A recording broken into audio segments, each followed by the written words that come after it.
3-1. Wisconsin and Pittsburgh are in the third set over on ESPNU. Welcome, thank you much for joining us here at Stanford in Palo Alto with former Gator star Missy Whittemore. I'm Paul Sunderland.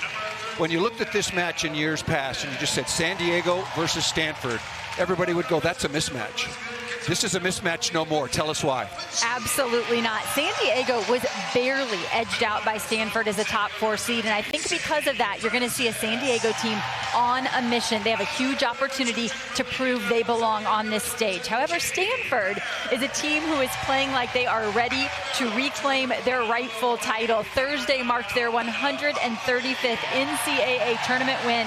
That is more than any program in the country. And for San Diego, by far their most talented, deepest team. They've always been a good program, but this team is really good, and we're going to see why right here. Their offense is looking like a well-oiled machine. You start with Grace Froling. She's one of 2 elite right sides we'll see featured here tonight. And then along with her, Brianna Edwards is having herself a tournament, has led the Toreros in kills the last 2 matches. And finally, Katie Lukes. She is the centerpiece of this offense, and her play will be pivotal because of how important she handles out-of-system situations. And we thought the match the other night in the regional semifinals against Kentucky, the co-champions of the SEC, was a pick'em.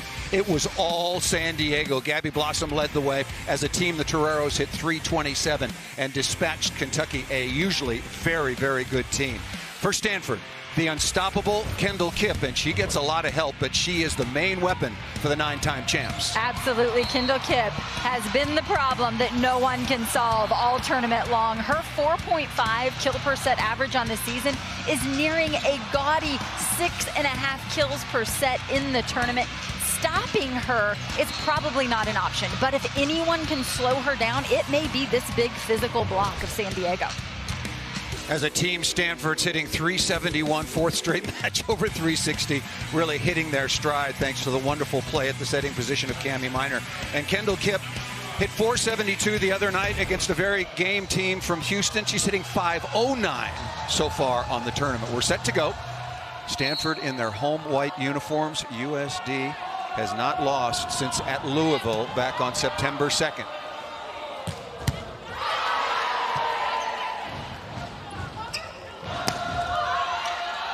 Good block touch, good dig already by San Diego. And Grace Froling gets the Toreros on the board first. Well, that's what we're talking about. The block touches, the deflections at the net, those plays that allow your defense to transition, and that's exactly what we got from Grace Froling, a really nice transition swing off the edge of the block. Froling at 6'5", Katie Lukes at 6'2", Brianna Edwards at 6'3". Another block right on the sideline. That's by number 14, Edwards, the 6'3" graduate transfer from Rainier, Oregon, and came out of the Big Ten. She used to play for the Hoosiers of Indiana. There's Gabby Blossom, speaking of the Big Ten, played for legendary head coach Russ Rose at Penn State for 4 years. Baird again over the top. Nice dig by Lukes. You said the centerpiece, and that's exactly right.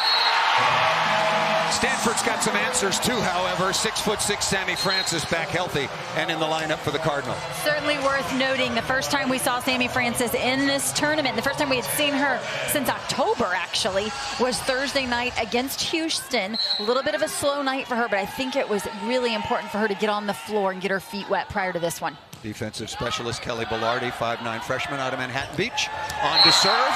And Grace Froling, number 11 in blue, pokey through the hole in the block. Up and over for Grace Froling, and of course that's nothing new. I tell you, Stanford sees that in their gym every day with Kendall Kipp, but today they've met their match on the floors. We're going to see several players who are hard to defend. They've got that ability to go up and over the block. Froling hit 361 so far in the tournament, had 11 kills on 21 swings on Thursday evening against Kentucky. Baird getting a lot of early looks.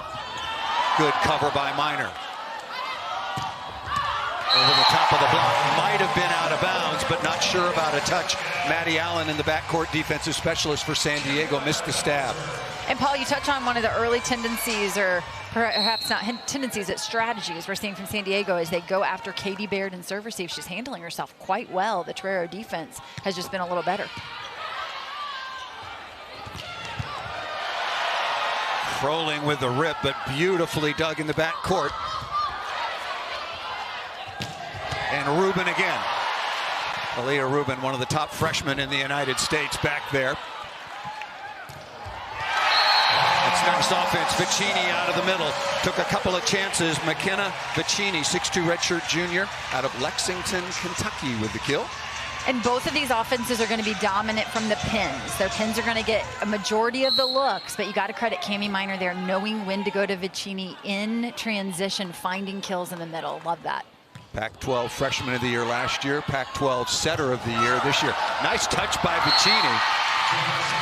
And Elena Ogilvie almost stretched out and got that ball back. Jen Petrie, for the 7th time, the West Coast Conference Coach of the Year in her 24th season. In her hometown, left San Diego to play at William & Mary, and now has been back in San Diego for soon to be a quarter of a century.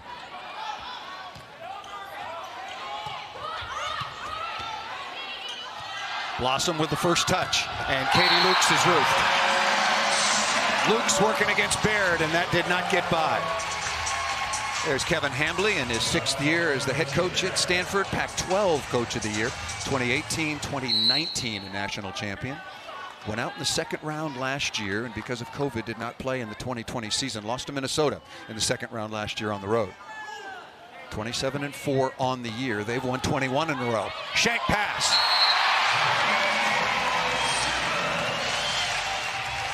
Stoner just lost track of that one. Gabby Blossom immediately calling for help on the errant pass off of Katie Lukes, and Stoner didn't see it, didn't know where that ball was.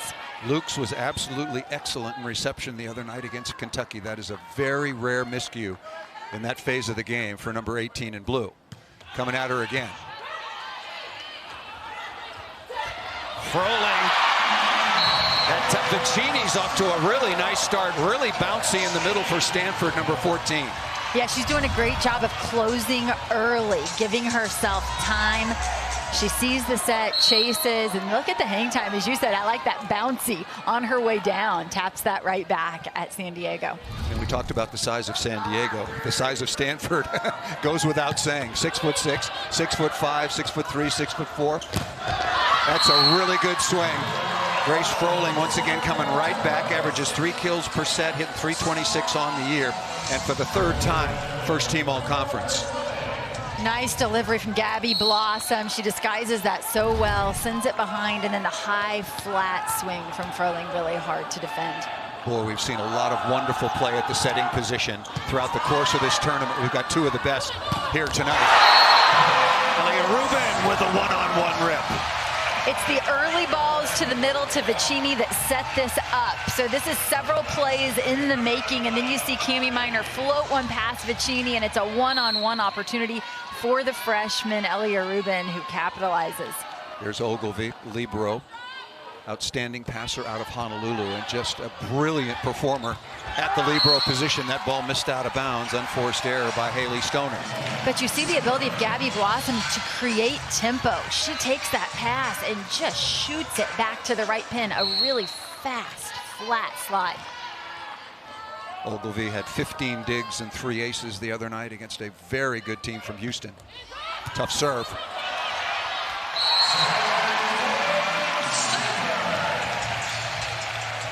Nice save, Missy. I was trying to give her all the room I could. I thought she had a chance at it. Me too. I made myself as small as possible. Nothing small about Stanford. Off to a quick start over San Diego.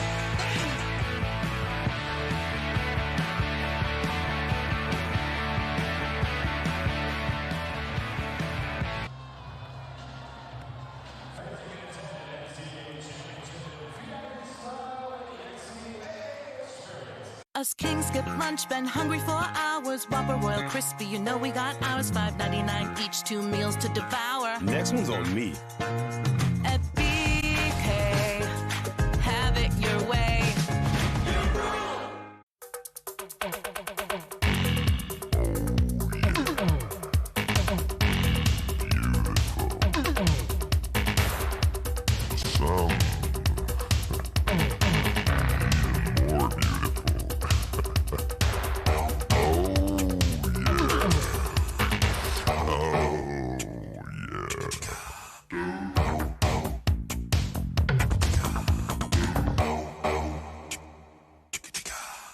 with Metro.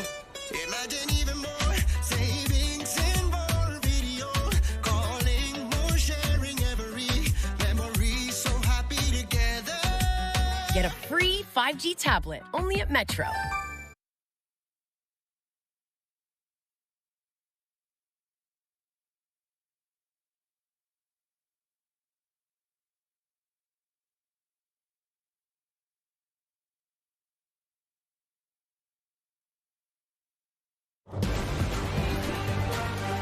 Stanford on a run at home, 8-2 over San Diego.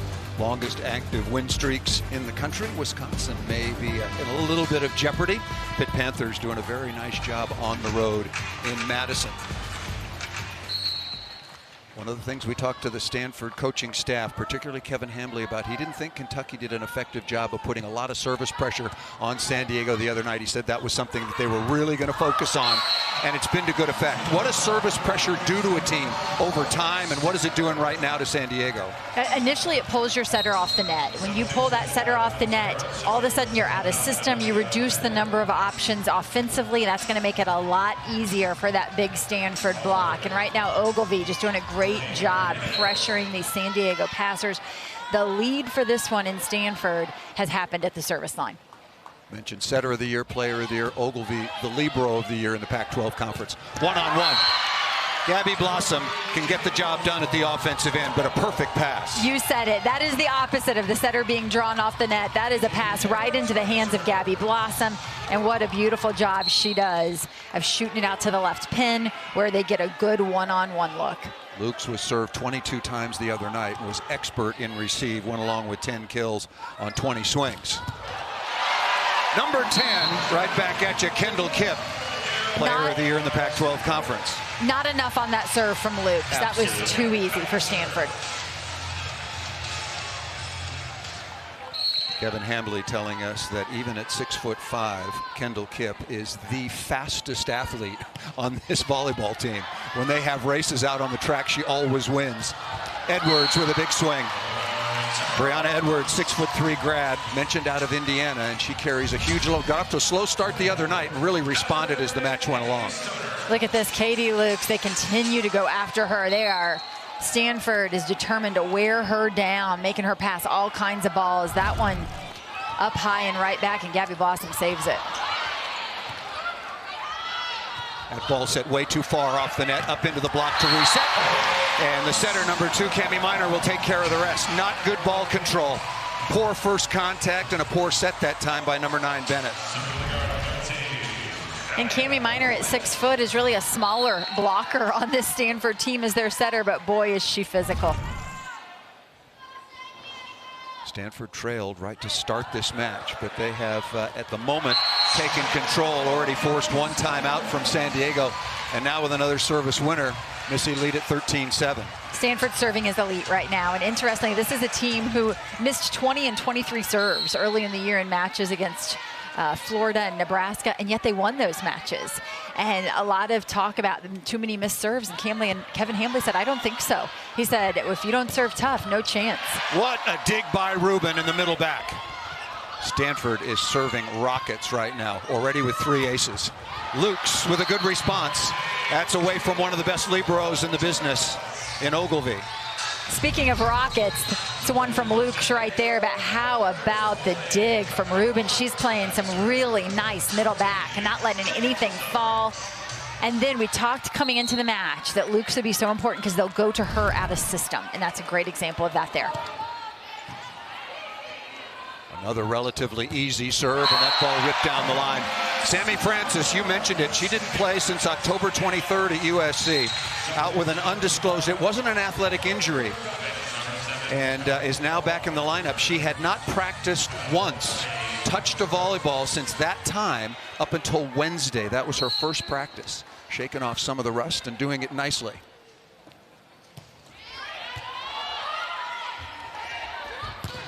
Better pass, better offense. That's the key. Nothing changes no matter what else does in the game of volleyball. Now 14-9. Nice response by Edwards with another kill.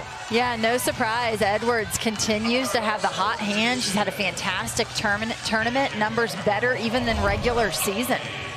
And one of the key things for Stanford, you notice we haven't mentioned the name Annie Benbow at all. That she's the libero for San Diego, and Stanford is completely avoiding her. Very easy serve, can't do that. Right over the top of the block, Katie Baird, 6'3" redshirt junior out of Indianapolis. Take a look across the front row right now, and you see Baird alongside her, Vicini and Kipp. They came into Stanford together as the #1 recruiting class in the country 4 years ago. Here is Minor again, Stanford leading at 15-9 for a spot in the national semifinals. Ball set a little bit tight, block deflection. Benbow with a touch. Cami Minor playing some defense. That is an absolutely beautiful set by Elena Ogilvie, the libero for Stanford in the All Black. And that's what you hope for when Cami Minor has to step in and make first contact. You want a libero with hands like this. Ogilvie hangs one right up there for Kipp. Another great look right at the line. They're really avoiding Benbow. That ball passed right on top. Nice play by Blossom. Perfect pass by Katie Lukes, and the kill by #7, Layla Blackwell, who transferred to San Diego, not this year, but last year. Her second year there, also from Indiana. This is trust in your setter right here, Layla Blackwell going with it, even though it's a one-hand save by Gabby Blossom. Blackwell was 7 for 15 the other night. Stanford is just passing dimes right now. San Diego's going after Katie Baird to no effect right now. She's just been really good along with Rubin. Yeah, continue to go at Katie Baird, and we'll see if they just work that and try to wear her down. Look at the Cami Minor set. We talked about Gabby Blossom creating tempo. These are two of the best setters in the entire country. And Cami Minor, that was an example of her creating that tempo as well. 17-10 is the lead. Again, keeping it on Lukes. That ball just missed out of bounds. Good timing, good delivery, just not enough real estate right in front of you, Missy. Yeah, I like Cami Minor coming off the net there as she comes away from her middle, still tries to force that tempo set.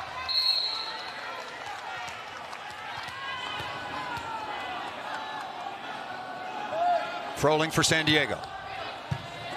Look at Baird again, another perfect pass. Look out below.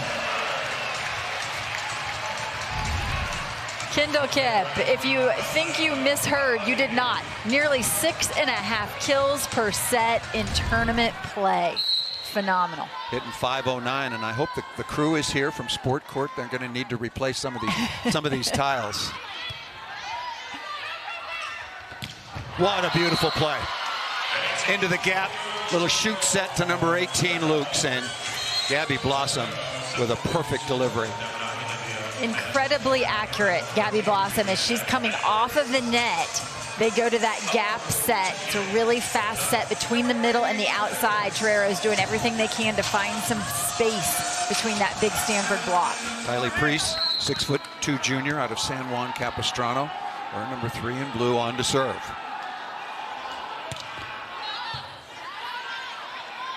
A little bit out of system, going to Rubin. San Diego with a chance in transition. That was a really good swing. Unfortunate for San Diego. That ball's got to come up. Yeah, I love the fact that Edwards takes a big rip at this. That's what you have to do against Stanford. And San Diego defenders would love to have this one back. As you said, that play needs to come up. And typically for the Toreros, it would. It would. Priest just a little unlucky in her positioning. Yep. Look at that set. That's a good cover by Benbow. And Edwards is able to thump that ball. It's a heavy ball, as does Lukes, to get that ball through.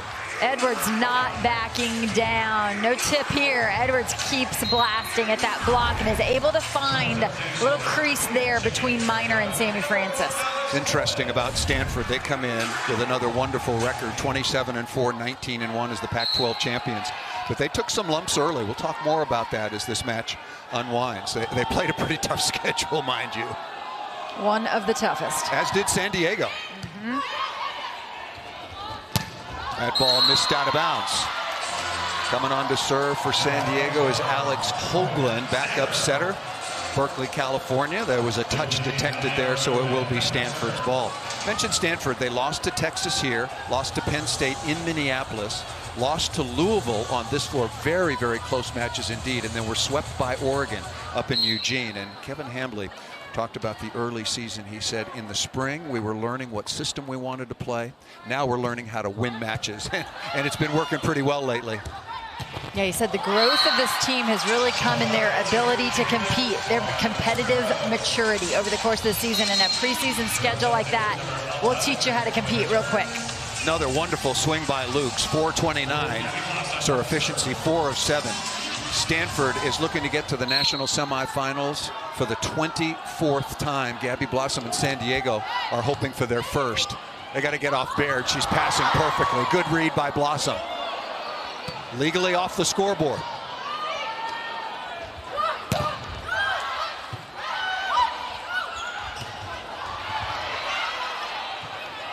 Good play by Kip to dive in for first contact. That was really good read by number 10 in white for Stanford. Sammy Francis, who played for the first time in the tournament on Thursday, hit negative 111. We saw them with a light workout yesterday, but a few extra swings for Francis, and she seems to have found her rhythm. Timeout is called by San Diego. Stanford, the number 1 seed. San Diego, a number 2 seed. Using their second timeout tomorrow. Our ESPN NHL Matinee features Cale Makar and the reigning Stanley Cup champion Avalanche in St. Louis to take on Ryan O'Reilly and the Blues. Our coverage begins at 3 Eastern time. Right after Louisville, Kentucky women's basketball game. Back with Missy Whittemore. I'm Paul Sunderland. San Diego 30-1, 18-0, perfect in conference. Gave you Stanford's record. And just you talking about Sammy Francis, Jen Petrie knows Sammy Francis very well. Coach Petrie's daughter, who is playing at Boston College and played earlier today, and Sammy Francis were in the same club in San Diego, has seen her an awful lot. Yeah, Coach Petrie had a busy day trying to catch Boston College early as they were in the semifinals of the NIVC, and congratulations to them. They did walk away winners. So already a good day for the Petrie family, and they hope to continue it here. Gave you Stanford's resume. 17 times they've been to the national championship match, including the 23 semifinal appearances. For San Diego, what a record they have had. 30-1 as mentioned. They beat Pittsburgh. They beat Ohio State. Their only loss was at Louisville. That was back on September 2nd. They lost at Louisville. Stanford lost to Louisville at home. There's your common opponent. And as we know, Louisville, one of those teams who's already punched their ticket to Omaha in a very exciting match earlier today against Pac-12 opponent Oregon. Comparison between two All-American setters. Gabby Blossom in her 5th year. Cami Minor is going to play in the Olympics one day. Make no mistake about it. She is just a very, very gifted player. Kevin Hambly, everybody feels this way about their players, but Kevin Hambly said, I would not even think about trading my libero, or my setter for anybody in the country. And those are the building blocks of a program. That ball misplayed out of the backcourt by Taylor Bevan. That's a break for San Diego, but still trailing 21-15. There was a lot of discussion as to who would get the last number 1 seed. Would it be the Stanford Cardinal or the San Diego Toreros? Overall, of the 64 teams, San Diego is the overall number 5 seed. Stanford is the overall number 4 seed. Number 1 overall seed in the tournament was Texas. Wisconsin was 2. And the representative from the committee just stated that Stanford had 3 more top 25 wins than San Diego, and that seemed to be the deciding factor. Well, San Diego couldn't get any more because they don't have top 25 teams in their conference. Absolutely. Nice rip by Froling. Grace Froling, number 11 in blue. However, in the West Coast Conference, we did see 3 other teams aside from San Diego as we take another look at this one. Really nice defensive play. And then the finish as she thumbed down the line there by Froling is really nice. But 3 other teams from the West Coast Conference in the tournament, BYU, LMU, and Pepperdine. And the Toreros had to go on the road at the end of their season and defeat all 3 of those teams. 1-5 at LMU. Pepperdine was on the skid a little bit. They lost one of their best players midway through the season, and they won at BYU. I did that match against the Cougars, and playing up in Provo, you win there, that's a quality win. Tough serve. I'll look at the stats, but that might be the first serve reception for Benbow. They've really been avoiding her. That ball set way too tight, but not too high for Kendall Kipp. Slam dink right over the top of the block. No defense for that jam move. Up and over the block. This is nearly impossible to defend. And as you said, it looks like trouble, but not if you're Kendall Kipp. Number 10 in white is a world-class athlete, make no mistake, and showed it there again. Kipp now with 4 kills on 6 swings. Stanford hitting .400. San Diego's gotten better. Going to Benbow again, perfect pass. Nice dig by Minor. Lukes through a seam in the block and down. That was an absolutely composed, brilliant underhand set by Gabby Blossom. You are so right. The way Gabby Blossom took her time and hung not just a hittable ball up there, but that's a killable ball for Lukes. Really high quality second contact by Gabby Blossom. Lukes and Froling are right there. They've combined for 9 kills on 18 swings. San Diego up to 281, which is approaching their season average. Unfortunately, Stanford 400, even better than their season average right now. Well, they've been hitting 370 in the tournament. So yeah, maybe that is their season average, huh? Off the block and out of bounds. Kendall Kipp very good in row 1, rotation 1, where the opposite Kipp, the one time she hits on the left side. Set points now for the top seed in the Stanford region. The Cardinal, 9 times a national champion, most recently 18 and 19.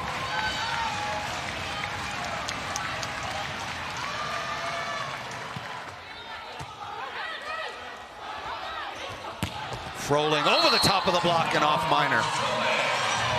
And credit to Katie Lukes, because Stanford has not come off of her, and her passing has improved over the course of this first set.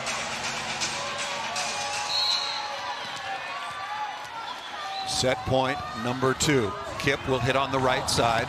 Rubin out on the left. That ball hit the antenna. That ball was out of bounds. It was going so fast I couldn't see it, but then the antenna, I'm surprised it didn't break. Set point number 3. Another look. Yep, good work by the lineswoman. Yep.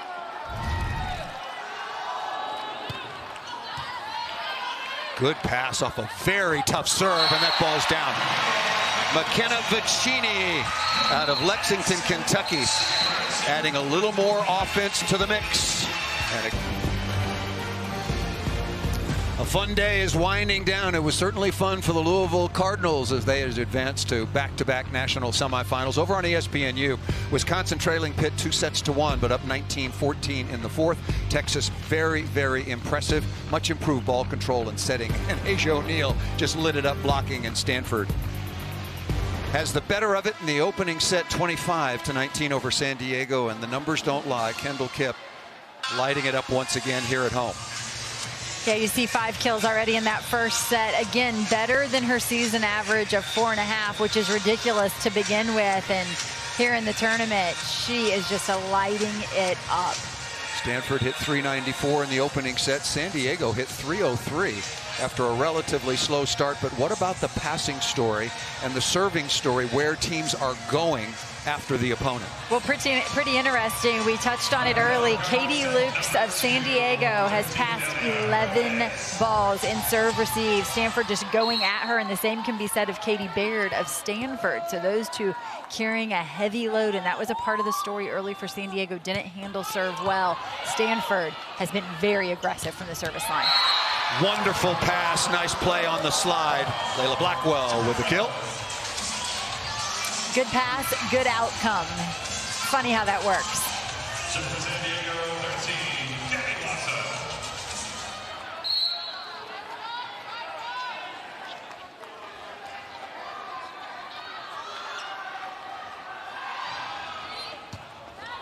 Overpass, Froling. I think a good decision. And a better one as that turns out. Again, Blackwell with back-to-back kills. Overpass by Baird there, and as we mentioned, that is the player that San Diego is targeting, and particularly in this rotation with her in the front row, they're going to go at her. Gabby Blossom wearing her at least relatively new lucky knee pads. Back to serve once again. San Diego got off to a good start in the opening set. Well, sometimes when the ball's right on top of your head, Yeah. everybody used to yell, up, okay, up. You know, it was a really good movie, too, but doesn't necessarily work very well. Yeah, San Diego did the hard part there. They slowed down Kendall Kipp. That's what we said no one has been able to do, but then they can't find the ball off the deflection. That's a tough one. Velarde on to serve, high school national champion.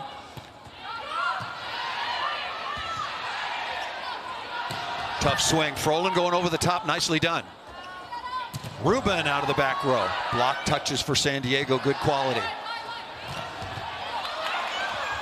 Froling able to somehow sneak that ball down inside. Grace Froling at 6'5". Wonderful arm swing.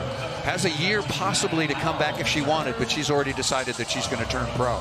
Well, we talk about her length and her size, but her athleticism. She has the athleticism to go along with it, and you saw that there. You said somehow she got around that block. It was her footwork, her close step to the ball, as she's able to stay in rhythm with that. Maddie Allen, defensive specialist on. Right now, San Diego out-digging Stanford 13-9. Tight pass, joust coming, and Cami Minor wins it. And you see Katie Baird going right to Cami Minor with a thank you, as a little trouble passing there in that rotation, and Cami Minor saves her. I asked head coach Kevin Hambley what he liked about Cami Minor, and he said, how much time do you have? How long are you staying? Tremendous talent, and he said what separates her, she comes in the gym every day looking to be the absolute very best, whether it's setting the ball, running the offense, having chemistry with your hitters, or at the service line. She is the absolute complete package. Number 2 in white out of Redondo Beach, and only a sophomore. 4th ace for Stanford. Well, Binbo passed that last ball, but really I think it was served at Katie Lukes, and that's why it was such a hard pass for Binbo. She's trying to take up more space. Gabby Blossom, another perfect delivery to Froling. I don't know how best to describe her delivery other than that she is so still as she releases the ball.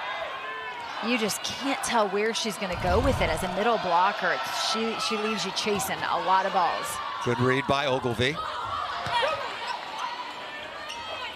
Rhythm to the outside off the top of the tape, and it did not get a piece of the block. It got a piece of the antenna, and a missed opportunity after a really good read on the roll shot by Benbow, the libero for San Diego. San Diego trying to go really fast and flat to that left pin. Lukes has been good, 5 of 9. Both teams very, very physical, athletic, talented, long. Good block. Elia Rubin, number 13 in white, just a freshman.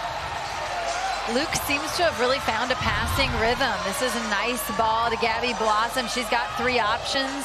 Chooses to go with Froling, and unfortunately, we've said before, that'll go down as a hitting error when really it feels like an even better block by Rubin. Really good block. We got to come up with a different formula. Have a hitting error won't be only when you hit the ball out of bounds.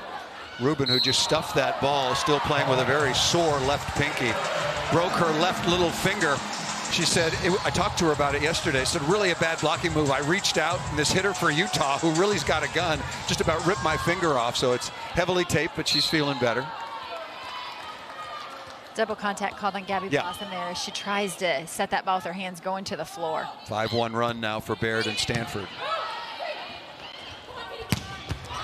That ball's legal. Ogilvie didn't mean to dig it with her size 8.5, but that ball was up off the floor. Another really good swing by Lukes.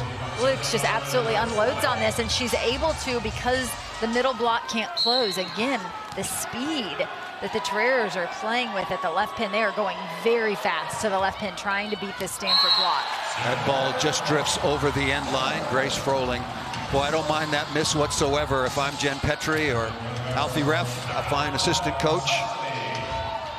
Aggressive serve, just drifted a little bit long. Here's Ogilvie again, Stanford leading by 2.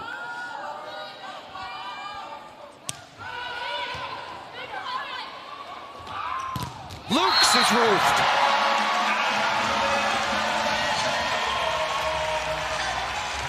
And when you go that fast to the left pin, when there's a hole in that block, there's a lot of opportunity. But that time when you've got 2 blockers waiting on you, and they happen to be Sammy Francis and Kendall Kipp, there is nowhere to go. Luke's taking a big risk going low seam and paying the price. Froling out of the back row. And another block by Francis. Sammy Francis, 6'6" sophomore, as mentioned, from San Diego, all Pac-12 freshman team last year. This year averaging 1.5 blocks per set. That's what Stanford was losing in her absence.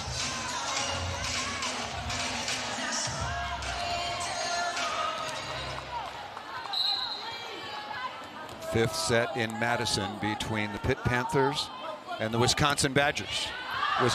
Good serve. Ace number 5 for Stanford. Wisconsin trying to get to the national semifinals for the 6th time. Ogilvy straight down the line, forcing Lukes to move to her left, and that ball has some nice drive on it. Stanford leading 1-0 and doubling up on the Toreros right now in the second.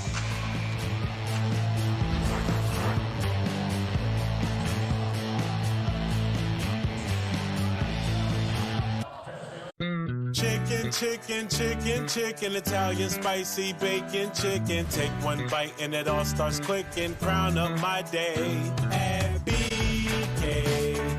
Have it your way. Take a picture. I'm stuck! Is that a new iPhone? Yep, I just got the new iPhone 14 with its amazing camera at T-Mobile. I don't know what to do! Just head to T-Mobile this holiday and get gifts for the whole family with 4 iPhone 14s on us and 4 lines of unlimited for $25 a line. Wow! Wow is right, and T-Mobile has price lock guarantee. Unlike the other big guys, we guarantee we won't raise the price of your rate plan, ever. We must go beyond the edge of our world. This month, searching for it is dangerous. Run! No matter where you go. That's a new record, everyone. Around the corner. This is cooler than any room I've ever seen. Or around the world. You'll feel right at home. Oh my God. Here on Disney Plus. Always go out in a blaze of glory. My brother got me this ring when he was stationed overseas. He didn't make it home, but his best friend made sure that I got it.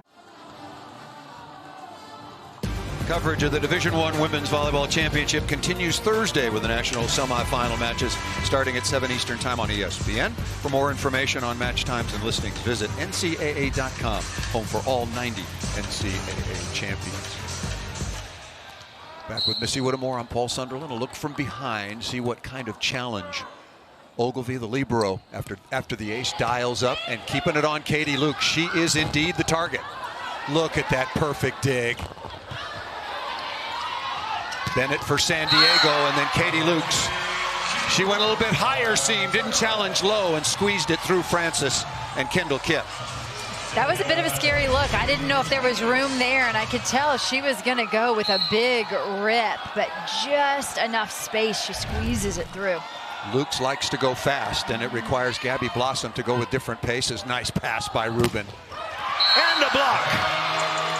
Brianna Edwards working on Kendall Kipp. Great close there by Stoner, and Edwards does a nice job lining up on Kendall Kipp there. Yeah, the matchup physically, in terms of length and athleticism, is very, very close indeed. What a good delivery and a better dig. Benbow right there, the all-time dig leader at San Diego. Free ball. This should be 90%, and it is. Back to the Benbow dig, though. That was a huge hole in the San Diego block, and you need elite defenders to step in and win that, and that's what Benbow did. It comes down to the free ball at the end. Stoner, great execution. Stoner's first kill. She was really good the other night, very active against Kentucky.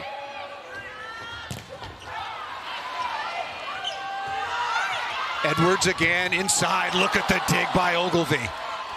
Makes the game look easy.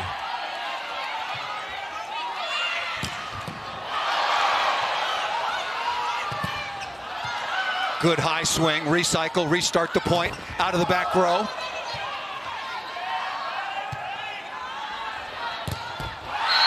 Perfect set by Ogilvy to Kendall Kipp. Off the edge of the block and down it's called in. We might have a challenge. Kevin Hambley was asking his subs, who are looking right down the line, was that in or out? And I don't see any activity as far as a challenge is concerned. Boy, deja vu all over again. Both of the sets started 3-1 San Diego, then Stanford went on identical 9-2 runs. But other than like in the first set when Stanford sort of put it away, San Diego now has responded with a 4-0 run of their own to get back within one. That rally had everything. Elite defense from both of our liberos.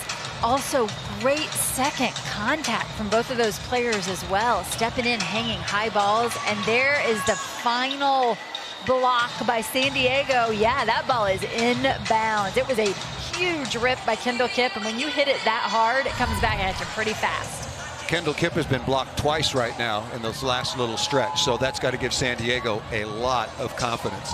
What a women's basketball doubleheader we have for you tomorrow afternoon. It's Louisville versus Kentucky in our first matchup at 1 Eastern time on ESPN, and then 3 over on ABC. UConn, they've had some injury issues. They're currently ranked number 6. They take on Diamond Miller. And the Terrapins coming in at number 20 from Maryland. Should be another great afternoon of hoops. Talked about Gabby Blossom. These are her game knee pads that she's wearing today, but yesterday at practice, San Diego's not hurting for equipment. This is all just superstition and for good luck. Those are her practice knee pads. And the game knee pads that she wore back on September 2nd in Louisville are in a landfill somewhere. They didn't make the trip home. I'm glad she's gone to some secondary protection on that left leg because there's not a lot left of the knee pad. Serve was very easy coming out of the timeout, and San Diego paid the price. Rubin with a very, very deft touch over the top. You see that often. Out of the timeout, players feel pressure to put the ball in bounds, and that serve just not enough on it. Unless you play for the Stanford Cardinal. That's right. I'll say that quote again. That ball off the edge of the block and out of bounds. A very interesting quote from Kevin Hambley, the fine head coach for Stanford. There is no relationship between missed serves and winning and losing. The statistics and the algorithm bear it out. He felt like they did not serve tough enough against Louisville because they were so concerned with all the noise about the missed serves they had in some previous matches. And he said that was a big part of that loss was our serving. He said we served like pansies. I don't know, I'm starting to believe him. I don't know, maybe there's not a correlation between serving poorly and losing, but there's definitely one between serving well and winning. I'll tell you that. 100%, great call.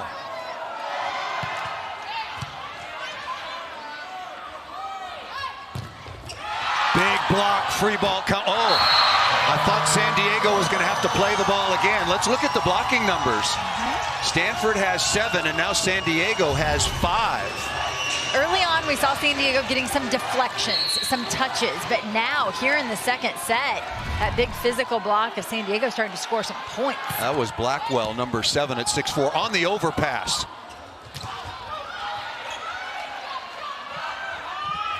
Edwards calling for it. Another very comfortable dig. Francis hammers the ball down inside. San Diego had a free ball opportunity in that rally. They went to a really quick tempo one set to the middle there in transition. Couldn't get it to fall. Here's Aaliyah Rubin. California Gatorade Player of the Year last year, which is saying an awful lot. Wonderful offense. Right back at you, Blackwell again, and Gabby Blossom. I agree with you, Missy, and you're a wonderful setter during your time at Florida. She is so erect and so neutral. It's really, really hard to she never tips her hand to guess where she's setting. And she doesn't lose accuracy with her deception. That's what's so impressive. Her ball is still incredibly accurate. Kipp out of the back row. Tied at 13. This is a thing of beauty, the back row attack of Kendall Kipp. Look at her load and unleash. What a weapon she is. Like we said right before first serve in years past, this would look and feel like a mismatch and probably would be. Well, it is no more. Oh, that ball's Yeah, it can't be saved. When the ball is passed to the left front, that's usually death. Setter has a really hard time coming from the right side to make a play on that second ball, and there has to be some communication and a quicker move by that player in left front, but that player's thinking offense. They're backing off the net there. 6 aces for Stanford, no errors. Velarde again. Nice tap down. Coach Hambly said of Stanford, this is a team with very well-defined roles. Velarde comes in as a serving specialist, and she's really good at her role, I have to say. This is the kind of match we expected. Number 19, Maddie Allen, 5'8" junior out of Temecula, California. 6th tie so far in this second set. Stanford won the first 25-19. Ace serve! First so far for the Toreros. Toreros raising their level of play from the service line, trying to flip the script and put a little more pressure on the Stanford passers. Driving serve into the corner, really nice. 33rd ace on the year for Allen. Vicini, unforced error there. McKenna Vicini had a very nice opening set offensively, and San Diego goes back on top 16-14. What's been the difference here in the second set, both for Stanford and for San Diego? I think with Stanford's improved serving, now their block has a chance, and their block has made an impact on the match, and a few errors here by Stanford, and all of a sudden San Diego's on top. Out of system again, going to Kip, tip into the open area, really smart shot. 3 blockers up, and the wing is often wide open. Yeah, seeing the defense, getting help from Grace Froling, actually from all blockers, all 3 up. So you know that those short corners are going to be available, and Kip nails it. And Gabby Blossom is a really determined and excellent defender and couldn't get to that shot. Luke's going fast again. Ogilvie with a stab. Watch Ogilvie. It's just like another day at the office. She's so calm. Not a lot of movement from Ogilvie. That's what makes her such a good defender. She's just really in control. Kip again. Good dig. Chance for San Diego in transition. This is great transition play by Layla Blackwell. Has to make the move to her left, working so hard defensively, and then she comes off the net and she is calling for the ball. She charges at Gabby Blossom for that attack. Blackwell now with 7 kills on 10 swings. No errors, hitting 700. Kip over to the left side, off the top of the block and down. Kendall Kip now with her 9th kill. But percentage-wise, she's hitting .509 on the tournament. San Diego holding, I think, the best opposite in the country, yeah, to 250 right now. They got to feel pretty good about that.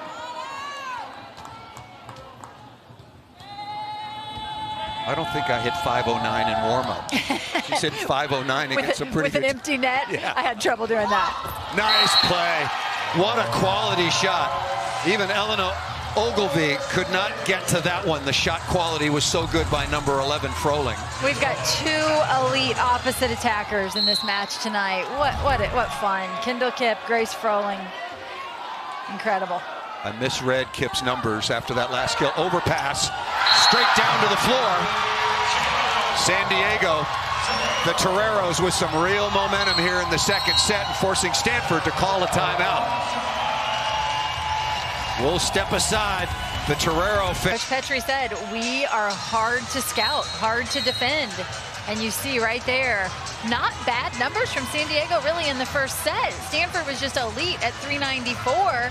San Diego turns it up just a little bit more in the second set. And now they've got Stanford thinking a little for the first time in this match. It was 10-5 Stanford. Since that time, Grace Froling and the Toreros have outscored the Stanford Cardinal 14-6. Coming out of the timeout.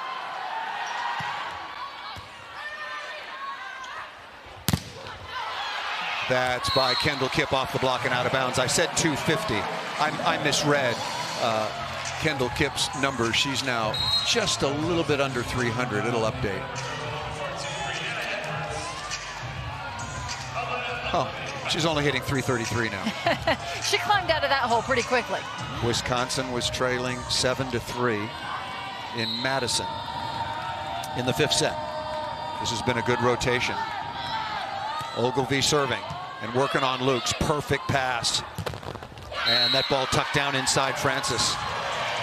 Katie Lukes is facing a lot of service pressure. They're just serving her almost every time, and now she's in a good rhythm. And I just can't say enough good things about her response, because she was not passing her best early in this match, and yet she did not get flustered. Boy, she just stayed with it, and now all of a sudden she's handling these balls with ease. Froling with 9 kills, Lukes after that with 8, but more importantly, good passes. Here is Priest on to serve. San Diego leading by 3. Kip again. Seam in the block after a perfect pass by Rubin. A couple perfect passes now by Rubin as she passes here straight down the line. And boy, she's been really, really effective as a passer. In fact, I'd be surprised if we see San Diego serve at her much more in this second set.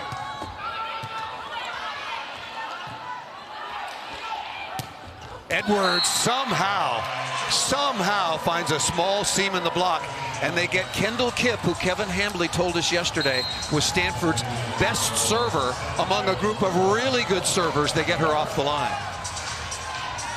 You know, Coach Petrie said this could come down to which team is brave in out of system, willing to take big swings, and that's what we just saw from Edwards, a very brave swing in an out of system situation. Really good passing again, leading to a back row bick by Kendall Kipp, but Aaliyah Rubin, who's going back to serve now, has been under pressure from San Diego and certainly up to the task. A freshman, Rubin, playing in high school just a season ago, and boy, does she play with composure. Well, she was voted the best high school player in a very big state. Yes. The best of the best. That ball out of bounds. Interesting about San Diego, even though they've had such a marvelous season, they said, look, against Stanford, nobody believes in us but us. This is a very confident team, and you're seeing exactly why they deserve to come out on the court and play with one of the country's best, now toe-to-toe in the second set. They've adopted the mantra, why not us? And they're feeling it, they're confident, and they have every reason to be. Out of system, and Baird has been struggling. Smart shot. Right into the middle of the defense, into the campfire, and nobody wants to go there. When you can play at that height above the net that you see from Baird and Kipp, there are shots that they are capable of that others just can't make. San Diego's doing a good job against the outsides. Baird and Rubin are just a combined 7 for 26.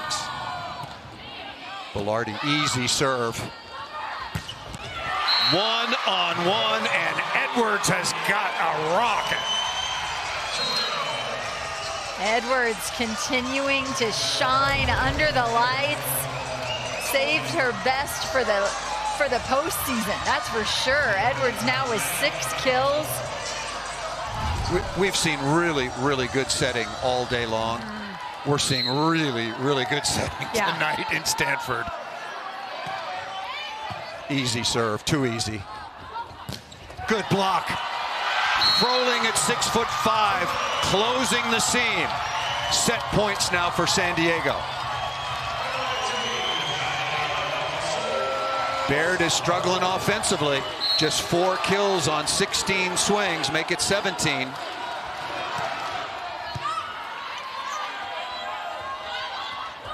Kipp, what a good shot off speed. The total package offensively for number 10 in white. So smart. You know, she has every shot. She has the power, but boy, she sees the court, uses the entire court. Set point number 2. Tough swing for Lukes. Perfect transition set to Baird. Good block touch.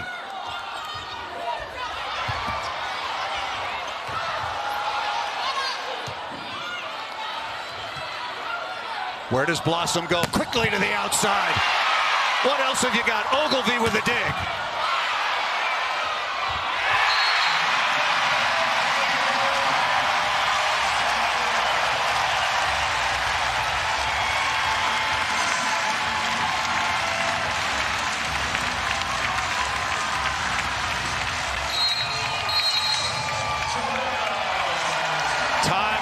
San Diego.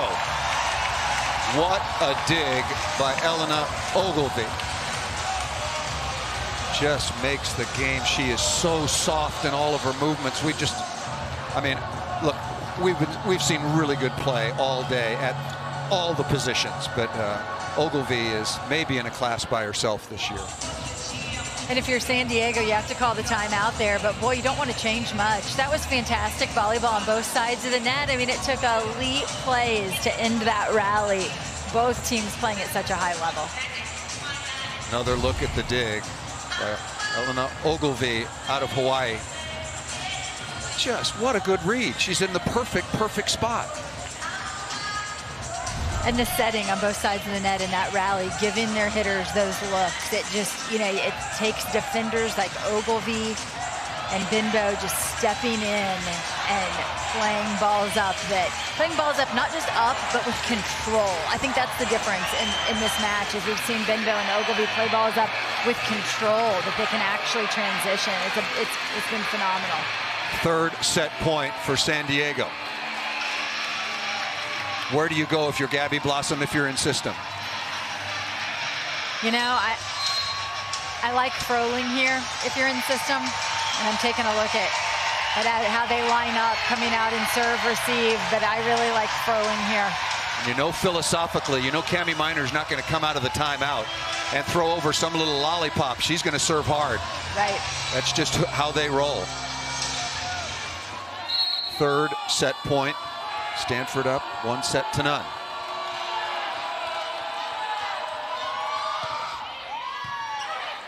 Perfect pass. And inside of Vicini. Welcome back live to Stanford. 2 spots still remaining, although one is winding down in Madison. We'll update you there. And we've got a real battle going on here at Maples Pavilion. San Diego and Stanford tied at a set apiece.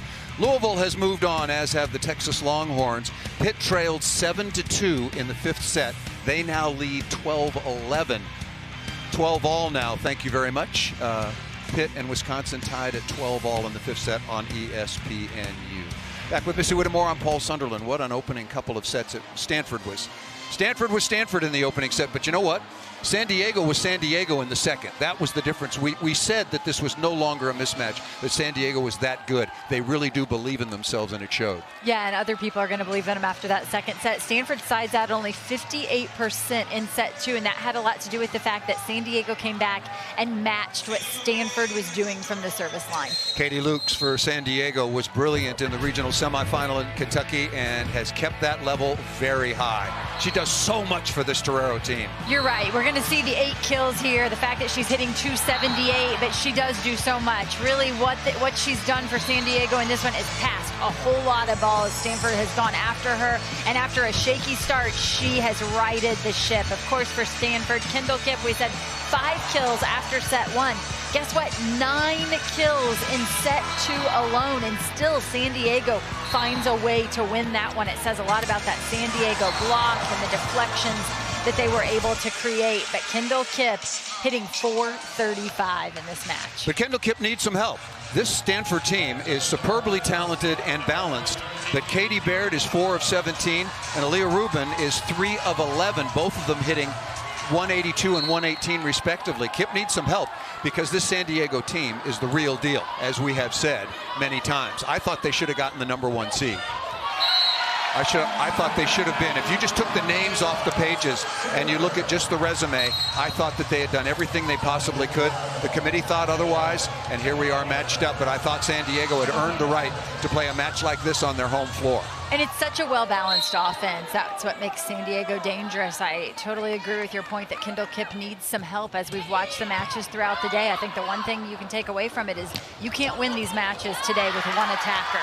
It takes secondary offense. It takes a third attacker. It takes a team effort.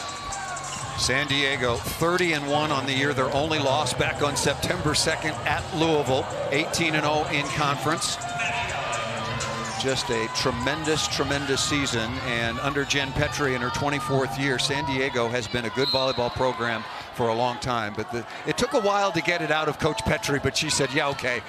No disrespect to anybody else, but this is by far our best team.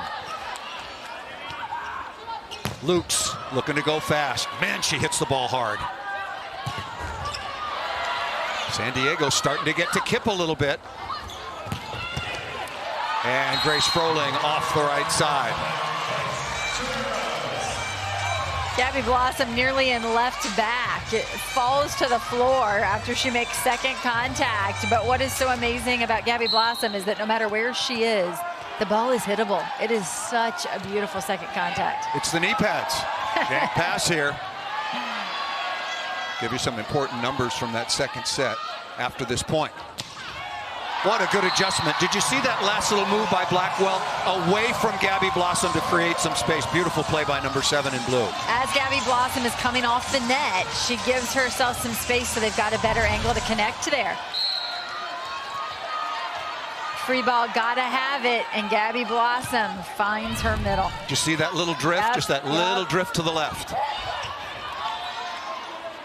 Pitt Panthers have a match point at Wisconsin.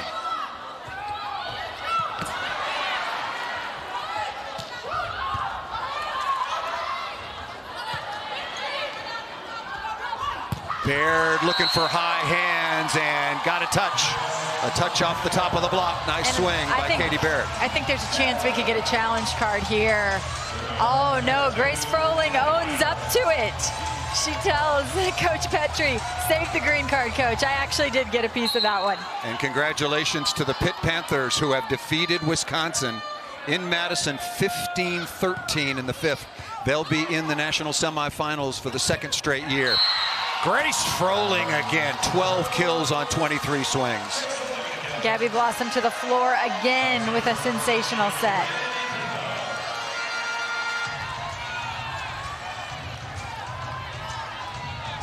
Stanford won the opening set kind of comfortably, 25-19. And there was nothing comfortable about it at all for Stanford in the second, as San Diego evened it 25-22.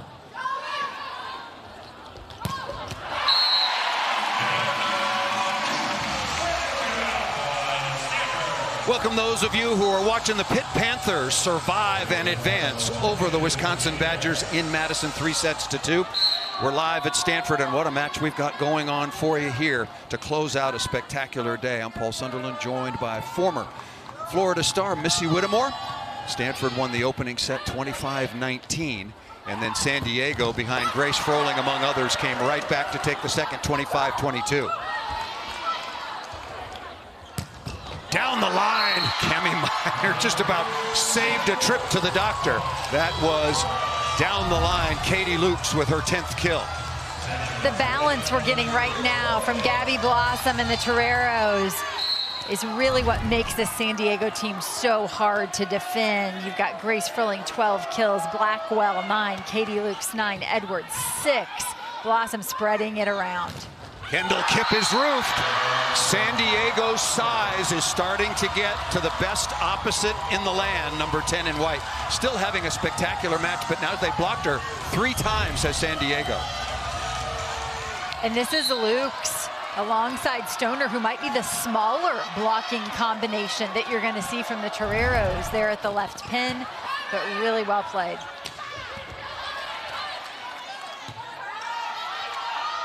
Lukes going high flat, Ogilvie. Brilliant libero for Stanford in the all-black with another dig. On the slide, a block right back at you. Vicini along with Rubin. Some numbers from the second set. Stanford only sided out at 58%, San Diego at 65%, down from 80% from Kevin Hambley's Cardinal squad. Coach Hambley now in his 6th year, the Pac-12 Coach of the Year. Jen Petrie, his counterpart in her 24th year in San Diego. For the 7th time, she was the WCC Conference Coach of the Year. I felt like the story of set 1 was the serving of Stanford. They put so much pressure on San Diego, but in set 2, San Diego matched that, and it allowed their block to be more successful. Speaking of blocks. Ouch. Kendall Kip is a world-class athlete, as we have mentioned, 6'5", the fastest member of this Cardinal volleyball team, and gets way over the net for the roof on Lukes.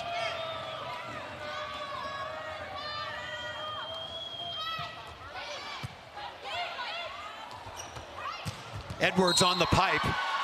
Ogilvy was there, but a net violation called against the Stanford Cardinal. They were 27-4 on the year. Did suffer some early losses to Texas on this floor, to Louisville on this floor. They lost their only conference match at Oregon, and everybody has seen in this tournament how absolutely wonderful a team the Oregon Ducks are. Deep serve. Another block deflection, but number 9, Bennett, not able to come up with it for the Toreros. Nice job there by Rubin, turning that ball down the line. She knows she's got Gabby Blossom blocking up there in right front, takes advantage of that. However, you said the deflection, it's happening time and time again for San Diego. Right now, San Diego is out hitting Kendall Kipp and Stanford on the match. They're both putting up excellent numbers, but San Diego's are better. Center line violation, that's called against Stoner. Before that play, San Diego was hitting 333 to Stanford's 295. Nobody would have predicted that.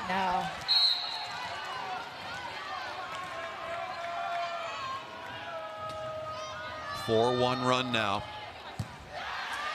Good pass. That was a tough serve by Kendall Kipp. Edwards in transition, cutting inside, away from Rubin. That was a beautiful shot by 14 in blue. Edwards is going to have 8 kills now on the day. And the Toreros continue to be so aggressive. You know, that's a really nice in-system look, but even out of system, the Toreros are swinging away.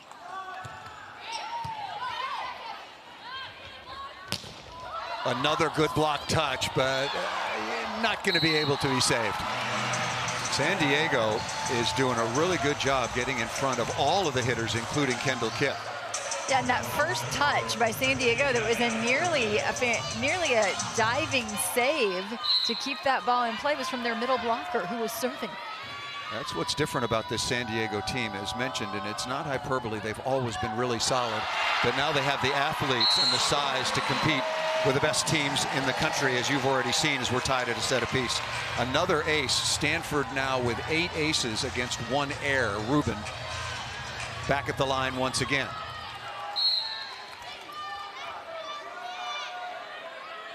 San Diego's won 27 in a row. Stanford 21. Overpass. Minor will take care of that.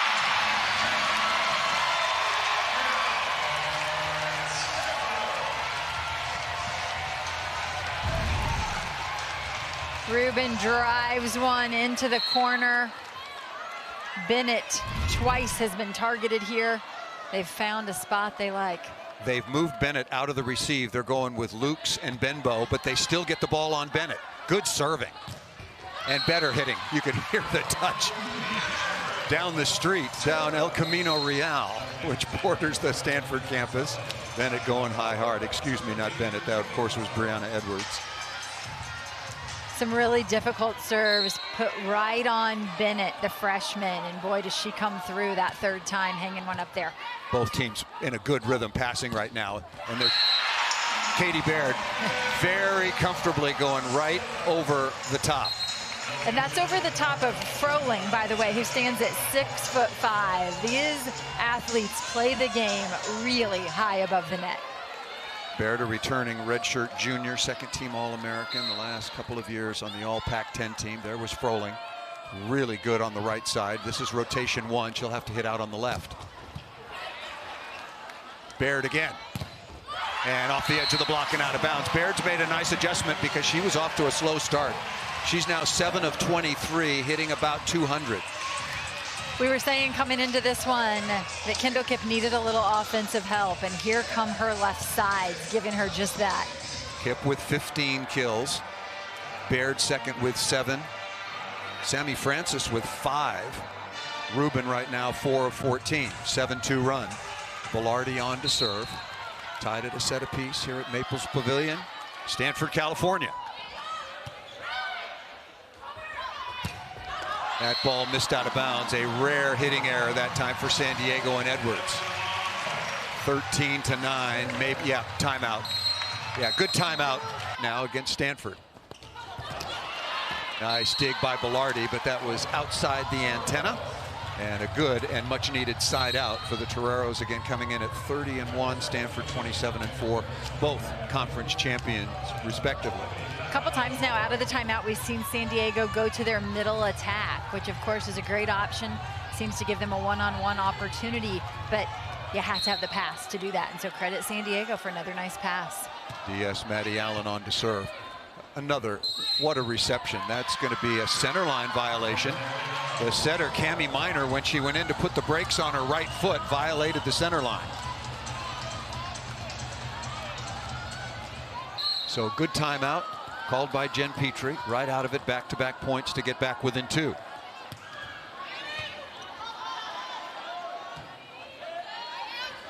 Baird rolling over the top, Benbow right there in the angle. What a dig by Rubin. Froling right side.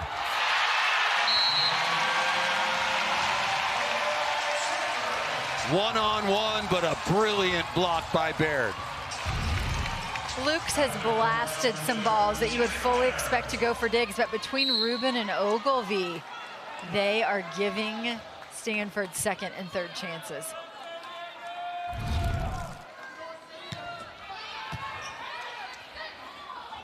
Look at these teams pass the ball. In a regional final for an opportunity to go play for a national championship, both of these teams are making it look like it's September. Yes. Really, really cool customers. Stanford is a elite level serving team. They have challenged Katie Lukes at a really high level, and boy, has she risen to the occasion. San Diego has been to the national semis 23 times. San Diego, it would be their first. Trying to become the second non-host school to advance, as now we know Pitt has punched their ticket to Omaha. And no current Big Ten team will be in the national semifinals for the first time since 2002. Pitt lined up against Louisville, so we'll have an ACC semifinal match. That ball left a little inside, Minor all over it. Another block on Kip. Yeah, getting hands on Kip. Vicini out of the middle, number 14 in white, heavily bandaged right knee. No report on that there was any difficulty. She got off to a good start offensively, had 3 quick kills, and that was a nice one in trans. And that's just her 4th kill now. As you mentioned, 3 early. They're going to need her to heat back up. Stanford leading by 4. Tight pass, look out. Couple of overpasses in this set. One by Bennett, one by Allen. And Jen Petrie, head coach of the Toreros, will have to use her second timeout. It was a 7-1 run, now a 4-1 run by the Cardinal to take their largest lead here in the third set. Once again tied at a set apiece. Stanford won the first 25-19. San Diego came back to take the second 25-22. What a women's college basketball doubleheader we'll have for you tomorrow afternoon. It's Louisville versus Kentucky in our first matchup at 1 Eastern time on ESPN. Then at 3 over on ABC, number 6 UConn faces Diamond Miller. And number 20 Maryland should be another great afternoon of hoops on ESPN, and of course the ESPN app. The Cardinals, that is the Louisville Cardinals, have won the last 5 against the Kentucky Wildcats on the hardwood. I guess this is hardwood, although it's plastic covered. Back with Missy Whittemore. I'm Paul Sunderland, enjoying certainly this regional. Once again, congratulations to Louisville surviving over Oregon 3-2. How big was Anna DeBeer? Looked like she had re-injured her knee late in that match, but she was huge in the 5th set. So Louisville will be going back-to-back to the national semifinals, as will be their ACC mates, the Pitt Panthers. We know Texas on this side of the draw will be into the national semis for the 16th time overall and the 10th under head coach Jared Elliott. Coming out of the timeout, Baird back at the line. We'll give you her numbers: 7 kills on 25 swings. Couple of blocks, 3 digs, and she does have a service ace. Stanford, 7 aces, 1 error, and for San Diego, 1 ace, 2 errors. As the serving game has gone, so has gone this match. Exactly right. Good point.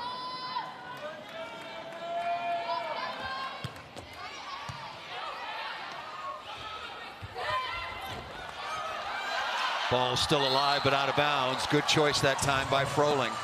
Having another really nice match, hitting well over 300 in the tournament. That's 13 kills on 27 swings now for number 11 in blue as she goes back to the line.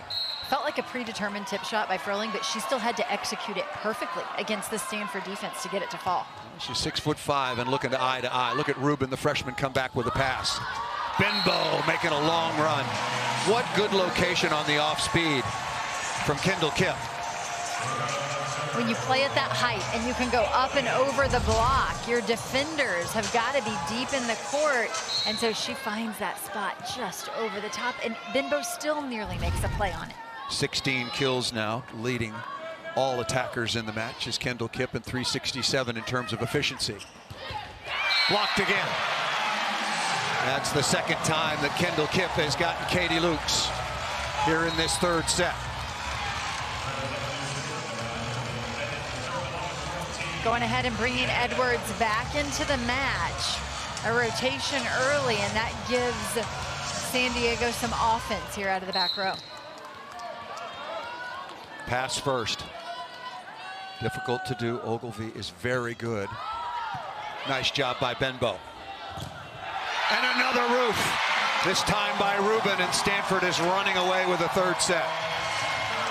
This ball may have traveled out of bounds off the block, but Stoner just couldn't get out of the way quick enough. That's another one of these fast, flat balls from Gabby Blossom behind. You hit it that fast, it's right back on you. Stanford, the #1 blocking team in the Pac-12 at 2.7 per set. Lukes with a tough swing.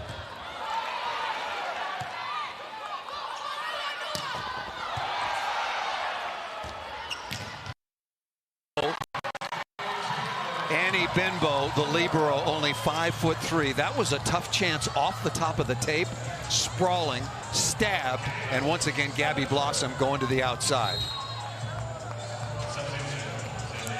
I said earlier I thought the Torero was being really aggressive out of system, and that time I thought Rubin put a little extra something on her swing.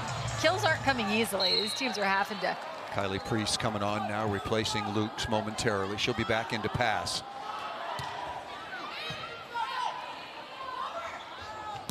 Kipp again.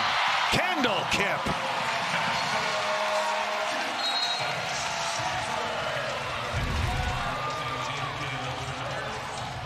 Cami Minor well off the net, and you see the delivery right into the window where Kendall Kipp is able to take a really comfortable swing at that and make it 17 kills now.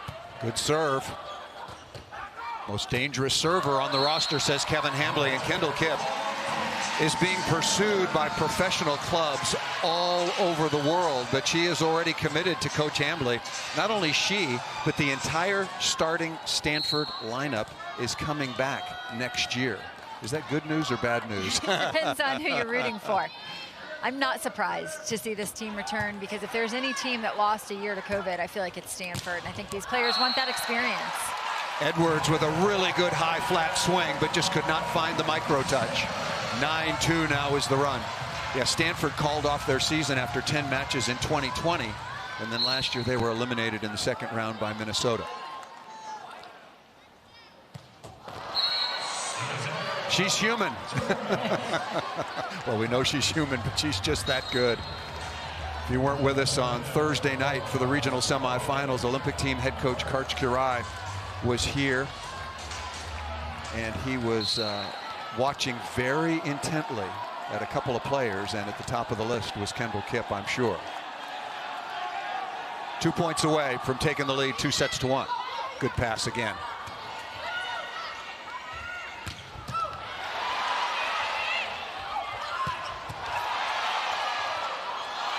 Oh, that's a tough miscue. Little miscommunication between Lukes that time and her back row mate Alex Hoagland, and now it'll be set points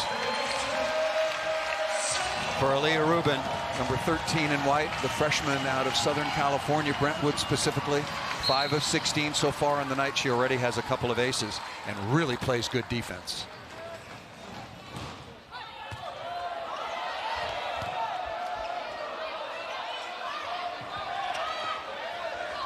One-on-one, bared over the top, dug by Lukes. Fantastic swing by Edwards. And San Diego continues to scrap. On both sides of the net, there have been several one-on-one opportunities tonight that you expect to go for kills because these are big-time attackers, and yet the defenders just stepping into those holes and playing balls up. Tough serve. Smart shot up into the block, recycle the point. Not that time. Layla Blackwell turning out the lights. Beautiful move and drop into the cross court. Strong left hand by Layla Blackwell. She didn't have to go far, and so that was all about good hand placement. Still another set point. This is good for San Diego. Really good for San Diego. Still, it would take a miracle for them to come back and win this set, but they're getting a little momentum. They've got a little energy going. Yeah, sure into the fourth set. Sure will feel a lot better to walk off the court here after a couple big blocks, after quieting this crowd a little. 4-1 run. Overpass.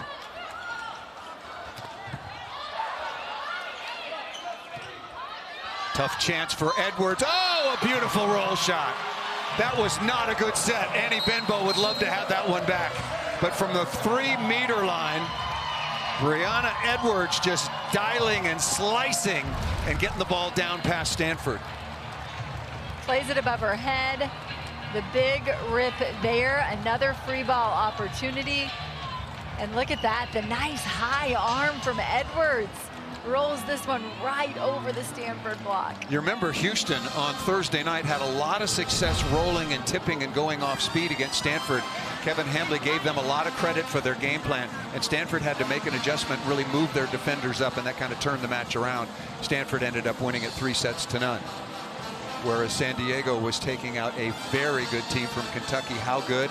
They were the SEC co-champions with Florida 3-0 and dominated that match.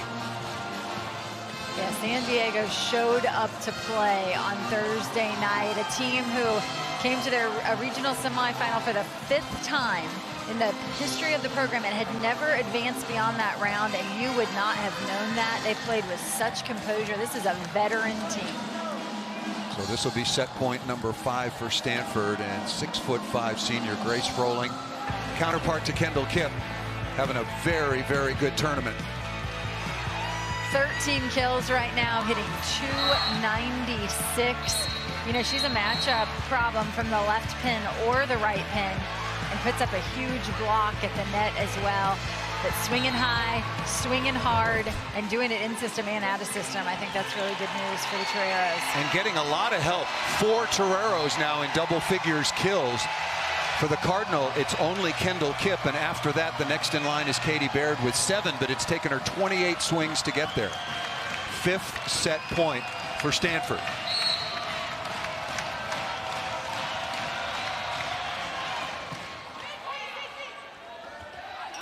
Kipp on the pipe. There was a reason I didn't ask you where Stanford should go, because everybody in the building, everybody in white, everybody in Eggleston is always there like Kendall Kipp is. And Pitt, yep, they stunned #1 seed Wisconsin 3-2, 15-13 in the 5th. Courtney Bizzario leads the way offensively. How big an upset is that, Pittsburgh over Wisconsin? No Big Ten team, no current Big Ten team in the national semifinals for the first time in 18 years. I think they used the right word on the graphic, stuns. I think it's stunning. Pitt without Juliana Dalton for most of really this postseason. I know she got in the match today, but I don't think she's at full strength. And another note on that match, we were following it. Pitt was up 19-12 in the first set. Gave up that lead. Wisconsin came back and won, so all credit to the Panthers. Fighting off that disappointment, if you will, and coming all the way back at Wisconsin. Unbelievable atmosphere, and going back-to-back to the national semifinals. That off the block and out of bounds. I think the start here for San Diego is so important. Well, we always talk about adjustments in one thing and another, but it just seemed like Stanford, and particularly Kendall Kipp, got a little more help from Baird, and Stanford is playing some superb defense. Rubin and Cami Minor are just digging everything, so that ball missed out of bounds. And here we go again. It was 3-1, 3-1, but then Stanford goes on these big runs. Is that the key for San Diego? They cannot give up big runs. They gave up a 7-1 and a 9-2 run in that third set. Absolutely. So just underway here in the fourth. San Diego, the champions, undefeated champions of the West Coast Conference, the number 2 seed in the Stanford section of the bracket. Stanford, the number 1 seed, a 9-time national champion, looking to get back to the national semifinals for the 24th time. They won the Pac-12 championship with a 19-1 record. They've won 21 in a row. San Diego has won 27 in a row. Both of these teams lost in the non-conference. Nice play out of the middle once again to Layla. Blackwell has really been a revelation offensively, and Gabby Blossom, along with Cami Minor, along with so many others around the country, are just putting on a tremendous performance at the setting position.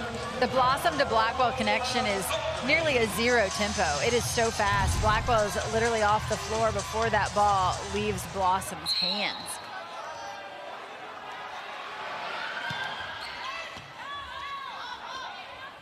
Out of system. Blossom all over that. Now you need to set the ball well. Another very controlled contact. Nice deflection by Froling. What a dig! Ogilvy. Good read in the backcourt by Allen, number 19.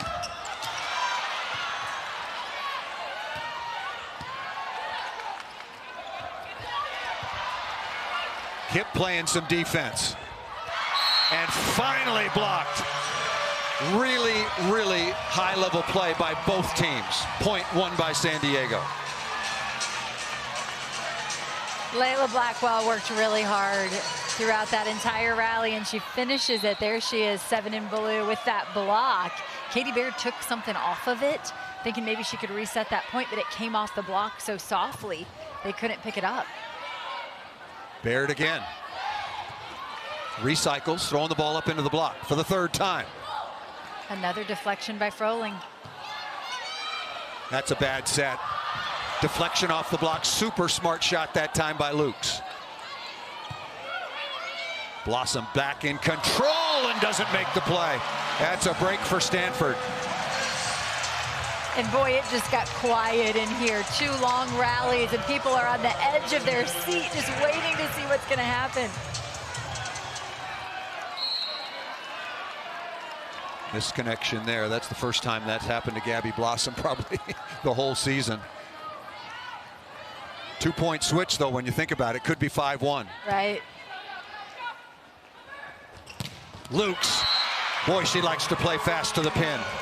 No miss there from Gabby Blossom, and that's a difficult set. She's fading into right back when she sets this ball, and the push, the strength of Gabby Blossom's hands as she pushes it to the left side. Well, and what's so good about Blossom and Cami Minor is she changes tempo depending on who the hitter is. Edwards needs much more air underneath, as does Froling. Yeah, all their hitters go at different speeds, and this is Gabby Blossom's first year at San Diego, remember.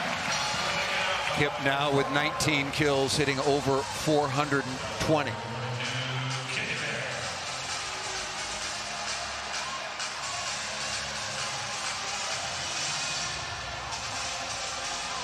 Gabby Blossom having a very friendly visit with the first referee, Michelle Prater. She's being assisted by Paula Martin. Haven't even noticed them, which means they've done a good job. I agree. 5-3. Baird to serve. Stanford has probably the most aggressive serving philosophy. Their head coach, Kevin Hambly, just does not care if they miss. And they spent, we were at practice on Wednesday. We were at practice yesterday. They go through a serving section of their practice 3, 4, 5 times each and every session. Yeah, serving from each end with no passers before they even put passers on the floor. I mean, it's a lot of time from the service line, I can tell you that. Nice play by Benbow. First contact. Ogilvy setting the ball a little tight. That's a bad set by one of the best liberos in the country, number 9 in the all black. Missed that one looking for Kip. Into the antenna, unforced error. You know who's got a good serve? Grace Froling. High contact point, very clean, flat and clean. I think there was a day where you didn't see some of the taller players serving, and now what so many coaches have realized is that high contact point creates all kinds of problems. Katie Lukes hits every ball as hard as she possibly can. She will challenge the seam of any block, let me tell you. Grace Froling serving Fleen, and Katie Luke's taking care of everything else.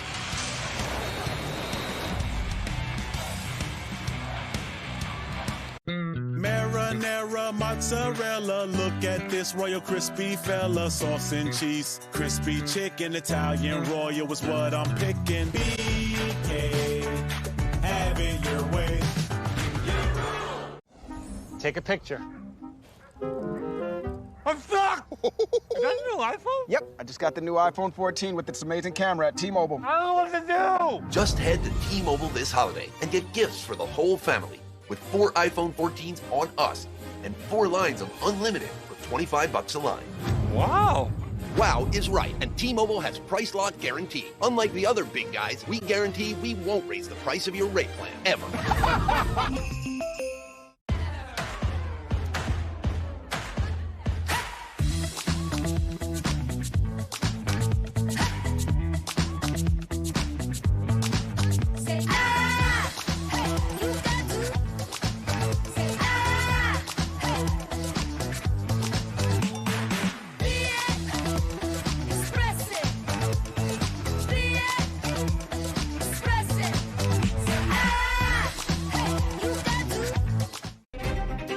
The newest power couple, Hulu and Disney Plus. Better together for just $9.99 a month. That's wicked. Wicked good. Bundle Hulu and Disney Plus. Led by Grace Froling, barely, but look at this balance for San Diego. Not at all the same for the Cardinal of Stanford. That balance is the reason that Gabby Blossom has the Toreros hitting .444 in this 4th set. And San Diego is out hitting Stanford on the night right now, 286 to 261.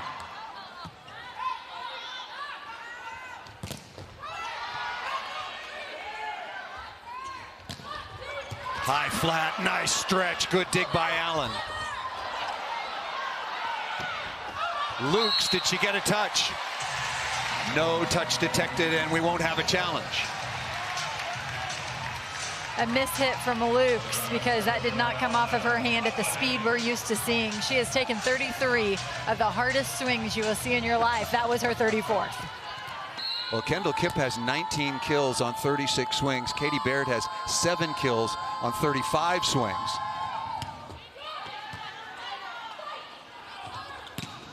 And again, and away from Ogilvy, Katie Lukes. What a tremendous match she had on Thursday. So much reception pressure. Now with 13 kills on 36 swings. If you're going to run the offense that fast to Katie Lukes, there's absolutely no room for error. It just speaks so highly of the accuracy of Gabby Blossom. Stanford served Lukes early. They're not serving her now. Francis, haven't heard from her in a while, off the top of the tape and down. Sammy Francis, 6'6" sophomore out of San Diego, missed 12 matches, an undisclosed non-athletic related issue, and now just back in the lineup. She had not touched a volleyball since October 23rd until Wednesday. Her activity was very limited, I would say.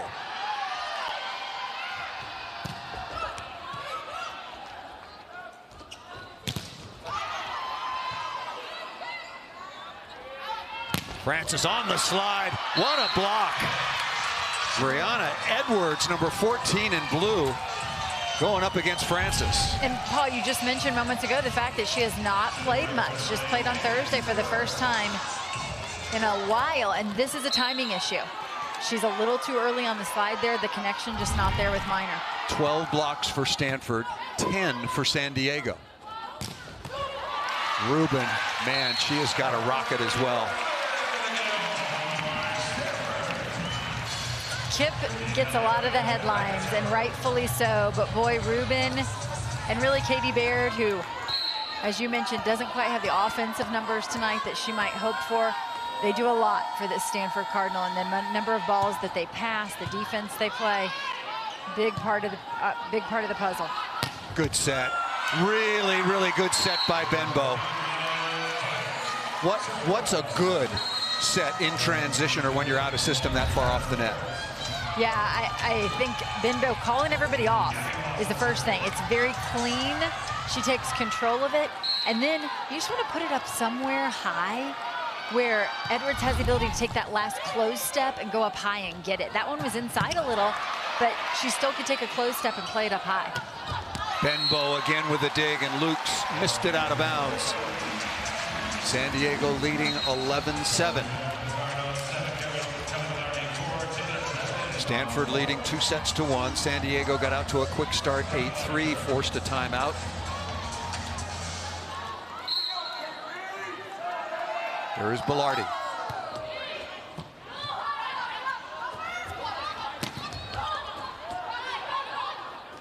Rolling again, going right side, good block deflection. Baird, that's a beautiful shot. Deep cross-court corner, wonderful location work by number 22 in white. Blackwell having to hold, not sure what Cami Minor is going to do there. Notice how Cami Minor loads and makes it look like she might go up and take the ball over herself. Just enough trickery there to hold the middle blocker. Another good block deflection by Vicini. Benbow has really upped her game, making some wonderful contacts. Look at that set. Another deflection off that block. Froling finally high flat, number 11. Really good play on both sides. You know, and it's one thing to get the block deflection, but your defense has to be ready to turn and make the play off of that. It's a very specific move, and interestingly, I saw San Diego talk about that in practice this week, talking about turning to make the play off of the block deflection. Both of these teams, their setters are so good setting long range. Yes. Spinning balls off of tough digs. Really good passing right now. Baird hitting high flat off the top that time of 6'5" Froling. So Katie Baird picking up her offense a little bit right when Stanford needs it. Now 9 kills on 39 swings.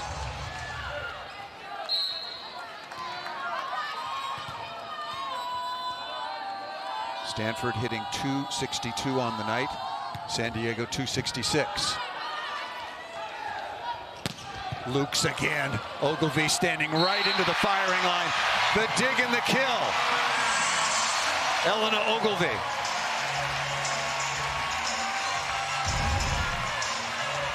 The set, the push, the elite swing, the dig, it was all good. It was all good, and San Diego chose to let it fall. They thought it was going to be out of bounds.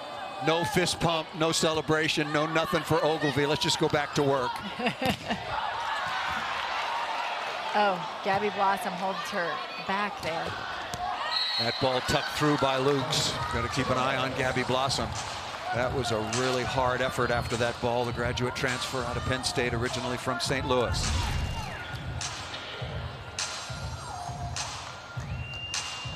Inadvertently took a knee to the back of the head. Defensive specialist Maddie Allen working there as well.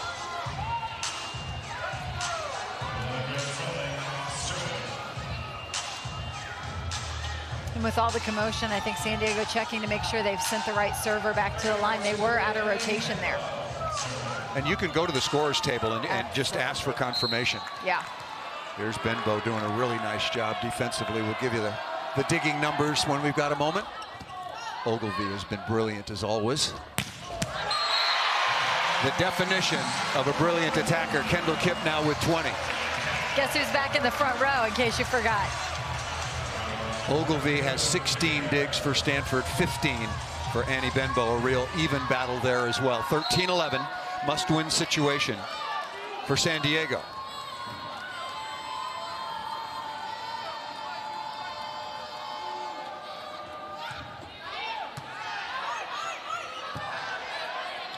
Tough swing for Lukes. Ogilvie again. What?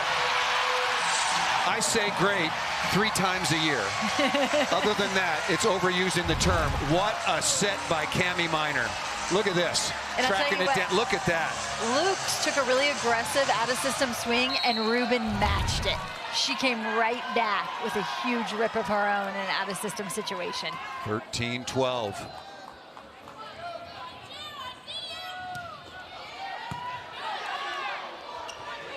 Froling again, just in. Really good shot.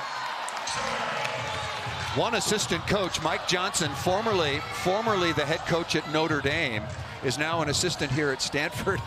Kevin Hambley asked, and Coach Johnson said it was out, but Coach Hambley not going to go to the challenge card. There is Mike Johnson. He's on the staff at Washington as well with Jim McLaughlin. Good save. San Diego's got to have the free ball. Luke's asking for it, and did she get a piece? The first referee pointed to San Diego, and now we're going to have a challenge. The challenge is that the ball never cleared and did not contact the Stanford block. So if memory serves, that's the first challenge of the night. And San Diego, as you said, as the play was live, got to have it. It's a free ball. And I think they felt that pressure, had to have it. They may have tried to go a little too fast, if there's such a thing for San Diego. I'm not sure if this one clears or not.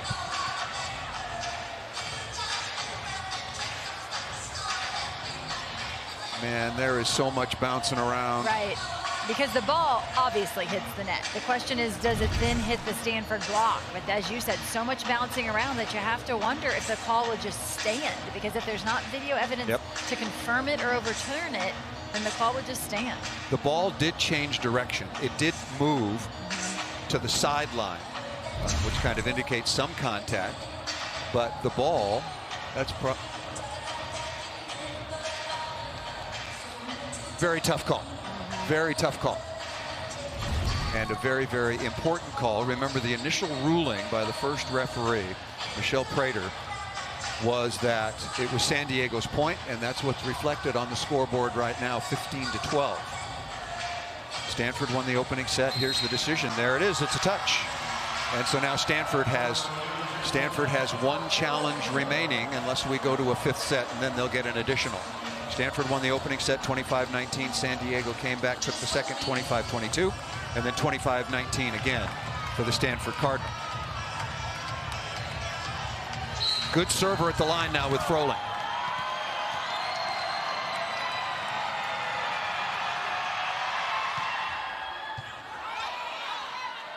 Stanford's out of system a lot when Froling, number 11, is serving. Once again, got to have it.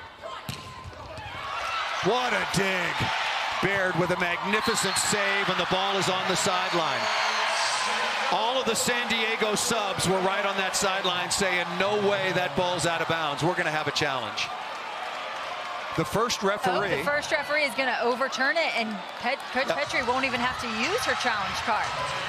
The first referee overruled the linesman and called the ball out of bounds.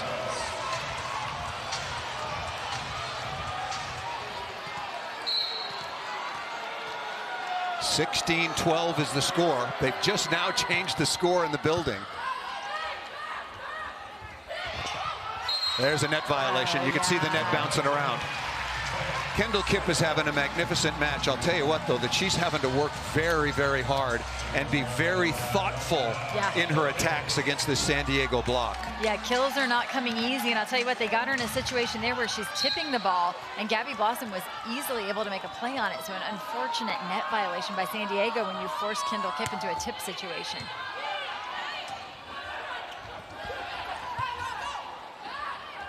Coming to Rubin, no, back to Kipp.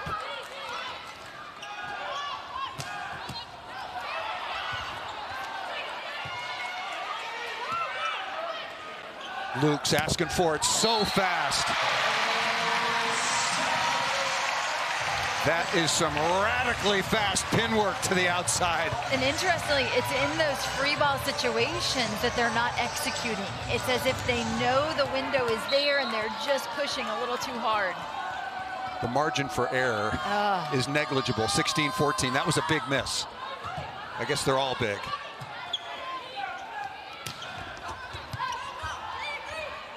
Rubin, no, back to Kipp again. Kendall Kipp with kill number 22.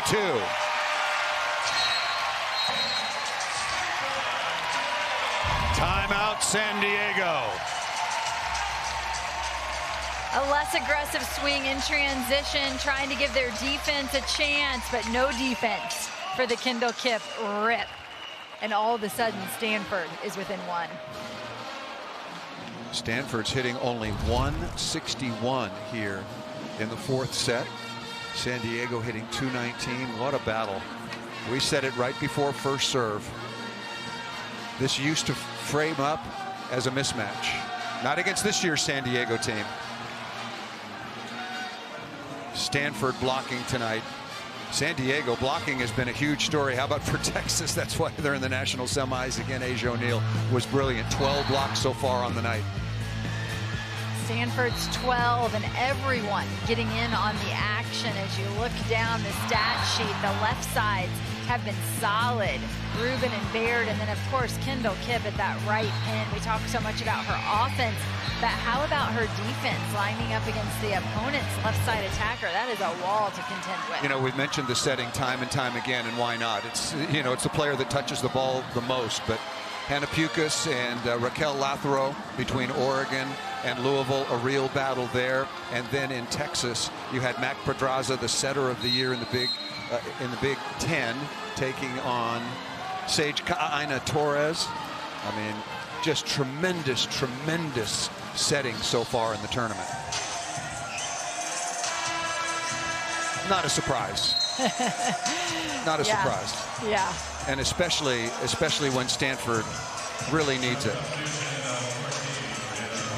I mentioned that Cami Minor is going to play in the Olympic Games. In my opinion, so will Kendall Kipp, and maybe Elena Ogilvie as well. And maybe Katie Lukes. Yeah.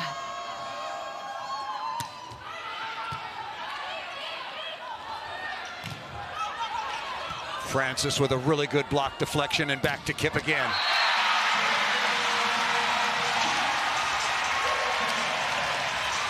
We talked about this match featuring two of the elite right sides in the country. Right now, Kipp in the front row for Stanford and Froling not on the floor for San Diego. And in some of those free ball situations, which there have been 3 that come to mind as of recent in this Stanford run, that San Diego was not able to capitalize on. They are missing a little offense, but not that time. What great footwork by Katie Lukes. This is not her normal set. This is not the fast ball to the pin. She has to come inside to get this one. Look at the back set from the back row from Gabby Blossom, and Katie Lukes has to come get that one. You know what stuns me about Lukes? There are players who can play fast and players who need to play slow. She can play super fast, and she can also play slow. Yeah. Yeah, very, very impressive. Tight on the overpass. That's a good serve and a really smart substitution. Lukes on the sideline, replaced by Kylie Priest to do exactly that. Come in and serve tough. Remember, Stanford leads 2-1. Must have for San Diego. And that ball drifts just out of bounds.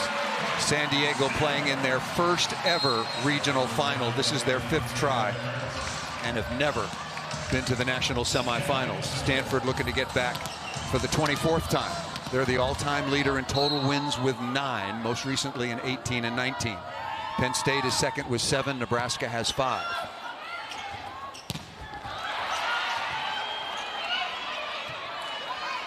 Now Stanford must have equal opportunity on the free ball. Aaliyah Rubin. Man, she's got a live arm.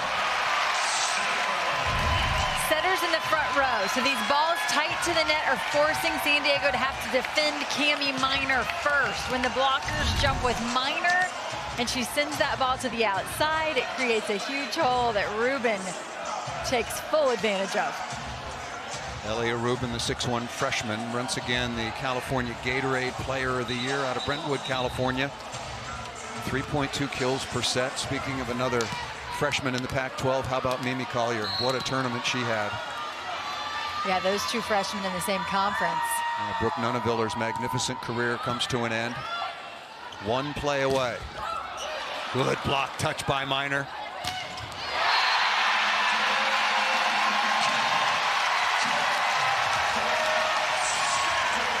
It just sounds different. You know, they got the most out of Kipp's last trip across the front row, but they're not going to stop there. They're double dipping. They're going to get it to her in the back row as well. First lead for Stanford in the set.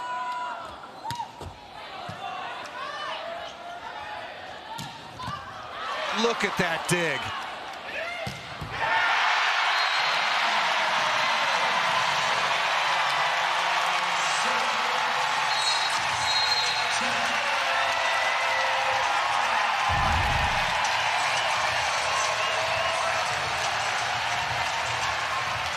The dig from Ogilvy sets it up perfectly again, completely in system off of that dig. Blossom drifting off the net. Ogilvy, perfect dig right on top of the setter. And what's it create? A huge hole in the block. And did we mention moments ago Stanford has a pretty good freshman by the name of Rubin? Elena Ogilvy out of Hawaii now on the night with 21 digs. And what's amazing is she's taking some of these shots and she digs the ball to the 3-meter line or even better. Just so composed. She actually slapped 5 with one of her teammates after that dig. It's the most excited I've seen her in her career.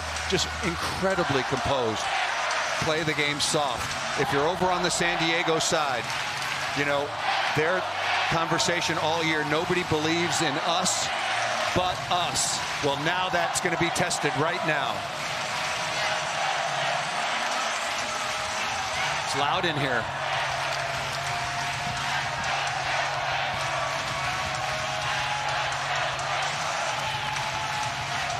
Assume a good pass. Where does San Diego go? I think the good pass here goes to Edwards. I feel like the last couple sets out to Edwards were more of the loops type tempo. I think she can put a little more air under the ball to Edwards and let her take a high swing at it.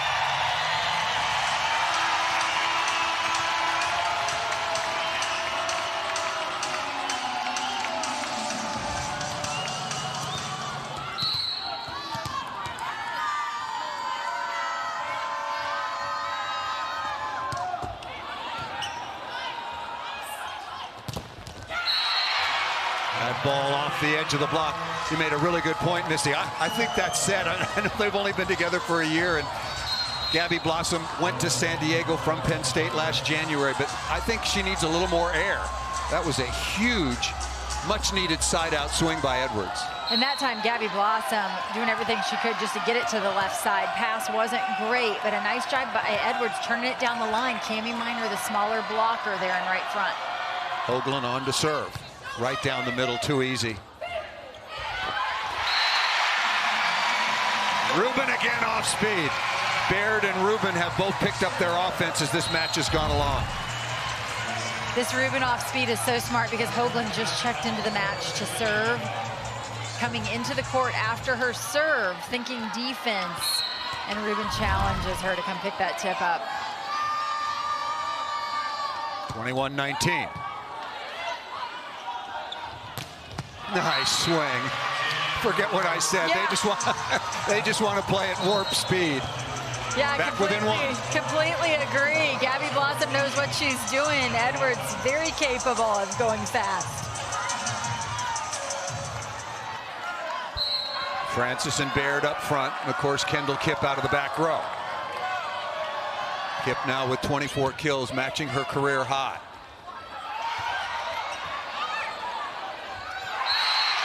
Francis, the ball was in the plane. It's nice to have your 6'6" middle blocker back and available. And after the pickup there from Brianna Edwards, I think that Froling and Blackwell just lost track of the ball. I think they could have made a play on that. Gotta keep that off speed.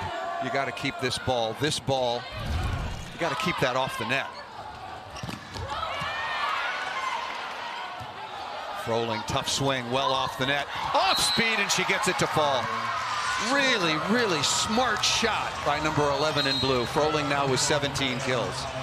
High roll right over the top. This is a tremendous rotation for San Diego. If they can put some points together, they've got Blackwell, Lukes, and Froling across the front.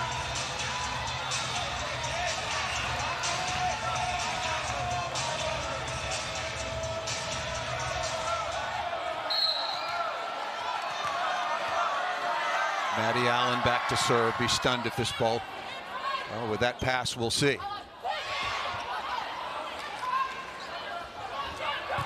Baird going high line and missed it wide, and we're tied. Tied at 22. Where's this ball? Where's this set going? I'm going straight down the middle to Kendall Kipp. Absolutely. Either in the D zone in the right back or on the pipe right up the middle.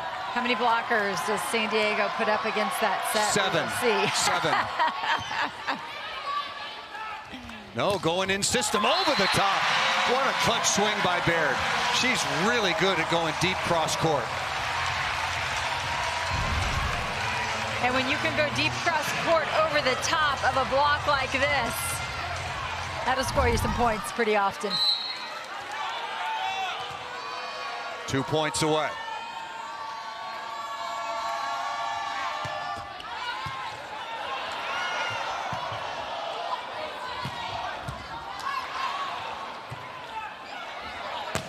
And Kip missed it out of bounds. A huge break for San Diego. Stanford had everything that they wanted. Good dig, your libero stepping in, good set, and a rare mistake by a star.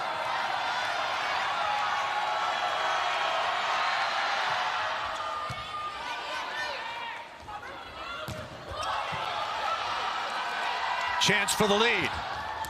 Got it!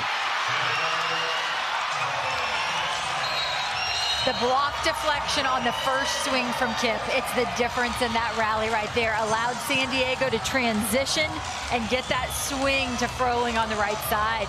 And realize that was Froling going against Kip right there. That was a battle taking place right in front of us. Set point number 1 for San Diego. Great push by Cami Minor. Look at the touch there by Stoner. That's what keeps this ball alive. And then Froling lined up right across the net from Kendall Kip. The footwork, the wrist away, thumb down. She finds the corner. And Ogilvie was there. That ball had to be over her shoulder and deep in order to score that point for San Diego. Froling was 17. Edwards was 16. Lukes was 16. Layla Blackwell, the middle, with 12. On the other side, Kip leading the way with 24, matching her career high. Rubin with 10.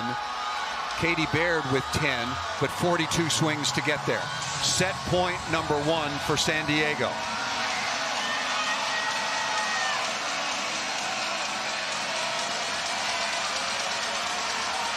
Rotation number 1, the only time Kendall Kip hits on the left side. What do you think is going through the mind right now of Cami Minor, assuming a good pass? You know, I think a really good pass. I wouldn't be surprised if they go to Vicini and try to get a one-on-one opportunity. Thinking the same thing. Libero Annie Benbow back to serve. 24 aces coming in. Set point to send it to a 5th set.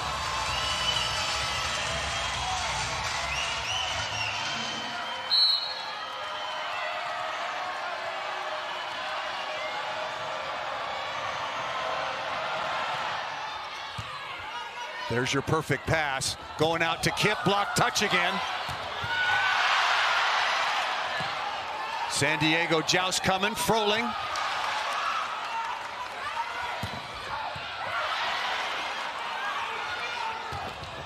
Lukes off the block and out of bounds, and we're going 5. Maddie Allen had her fingerprints all over that rally in middle back. Kudos to the defensive specialist. I'll go back to what we said before first serve. This is no stinking mismatch. We're going 5.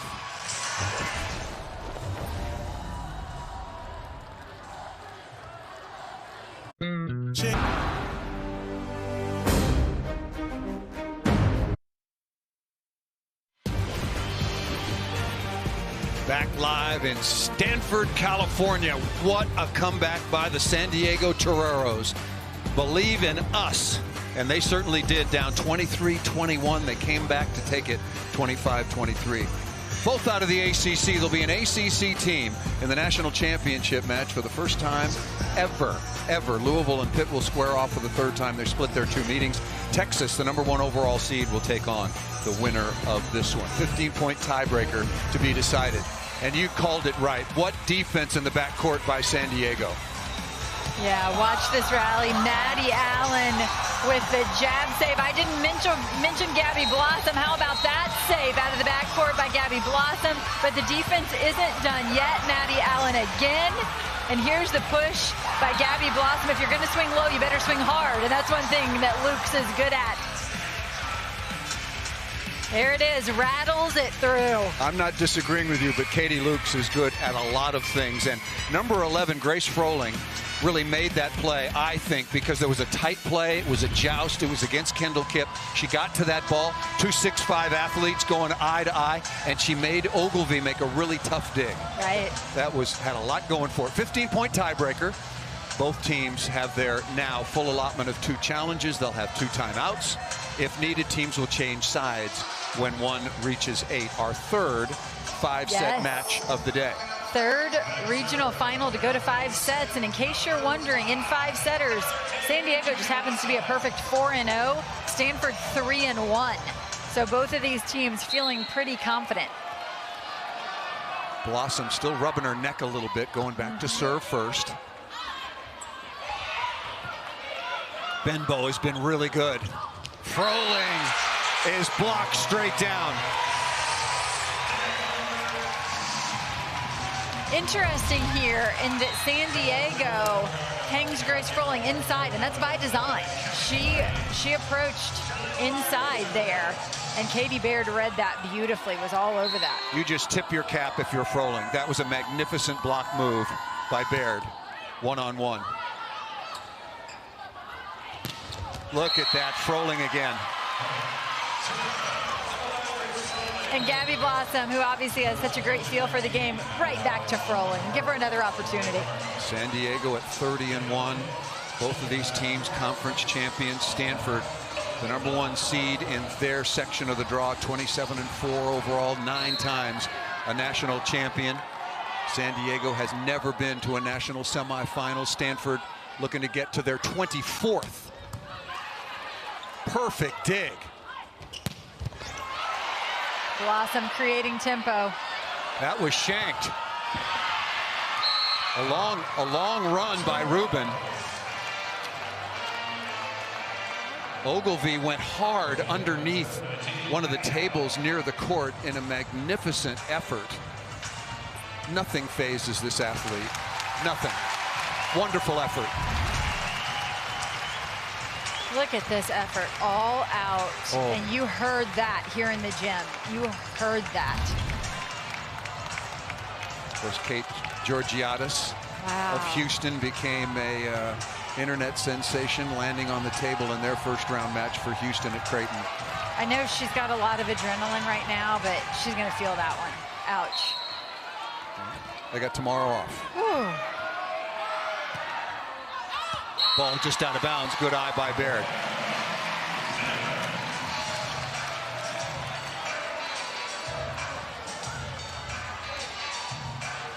So far on the night, the Diggers, Annie Benbow with 17. Elena Ogilvie with 21. And that ball will drift out of bounds. Back-to-back service errors. Something that really hasn't impacted this match much. Not at all. Nope. Very interesting. Both teams have served exceptionally well. And as we move into a 5th set, Paul, you can't help but think about, there was obviously some controversy about who would be the higher seed in this region. And some people thought San Diego deserved it. Stanford with this home court advantage now in set 5. Kipp a little bit off-timed. And a swing and a miss. Pressure now on Stanford. You're exactly right. I voiced my opinion. I did it last week during the 5th set when I was back at ESPN. I thought that San Diego deserved the number 1 seed in this section and the right to play this match at home. And this is the rotation. Annie Benbow serving, along with Maddie Allen in the back court when they won that spectacular set point. 3 pretty good defenders. Wow, you don't see that. A football violation. Wow. You just never see that. Oh, clear. Yeah, wow. Good work by the official. I think that's the 3rd one I've seen in my life in the women's game. I'm kidding.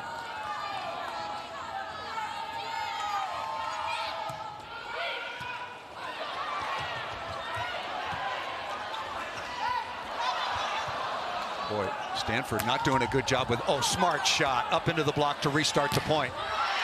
And then Rubin, who's really raised her level offensively, number 13 in white, ripping the ball off the top of the block. Into the block by Kip, reset the point. Another beautiful ball from Canny Miner, who gives her hitters something to look at every time. Something good to look at. Rubin now with 11 kills, 9 digs, 4 blocks. Tied at 4. Passing breaking down here for San Diego.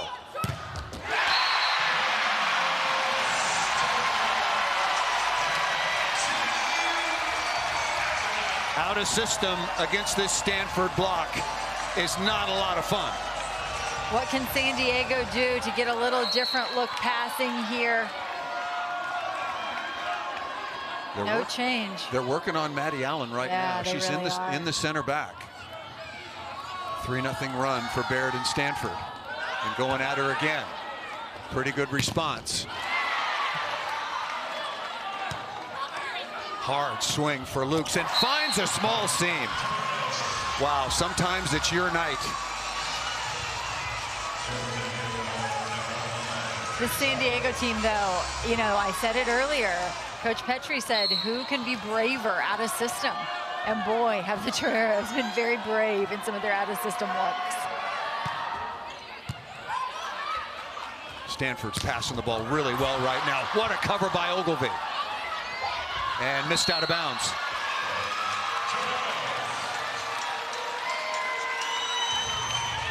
Good blocking, turning the tables for the Toreros. Lukes and Stoner, side by side, have done a really good job blocking Kendall Kipp. Boccini, as you pointed out, might get a look here on a good pass, and Stanford is up their first. Look at that serve! I mentioned it in the previous set. Grace Froling has really got it going clean.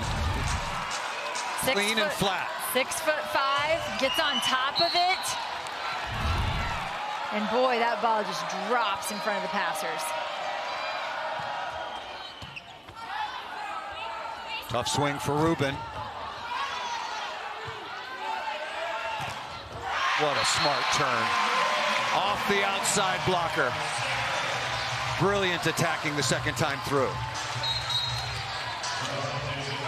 Here comes Sammy Francis into the front row for Stanford. And Coach Hambly has some words for her on her way in, some very specific coaching here.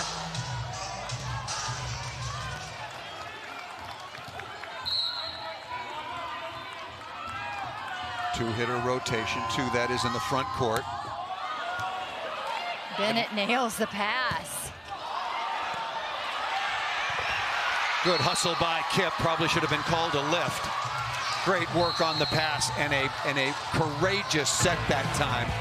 Change sides, San Diego. Why not us? Leading Stanford by 2.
Only one more piece of the puzzle to fill out the national semifinal bracket for next week in Omaha. Louisville and Pitt will play for the third time. As I mentioned, they split their two meetings, both winning at home. Texas waiting in the wings. Will it be either Stanford or San Diego? Back with Missy Whittemore. I'm Paul Sunderland. San Diego leading 8-6 on the side change. And once again, Kylie Preece on the floor. She served up an ace on the floor for Katie Lukes in the fourth set. Kendall Kipp with 24 kills. Rubin with 12. Baird with 10. Kipp is roofed.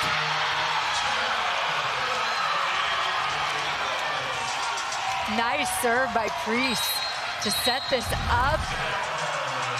Stoner, who's so good laterally, look, drops, gets there, but that's Edwards turning that left hand back in bounds.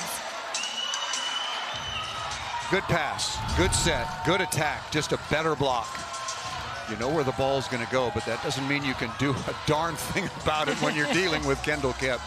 But Edwards with a stuffed timeout called by Stanford. What's the conversation? How much more pressure is on Stanford? They did get the seed. They're playing at home. They're back deep into the tournament where they are seemingly every year.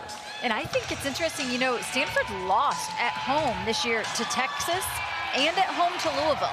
So, you know, all of a sudden you start to remember that. You know, they haven't been perfect here, but, and as you mentioned, they also have that pressure of being the higher seed.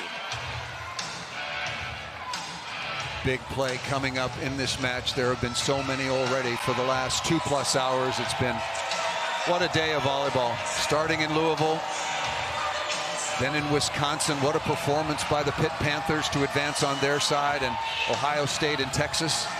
Logan Eggleston leading the way. Asia O'Neal was absolutely wonderful. Good from the service line as well.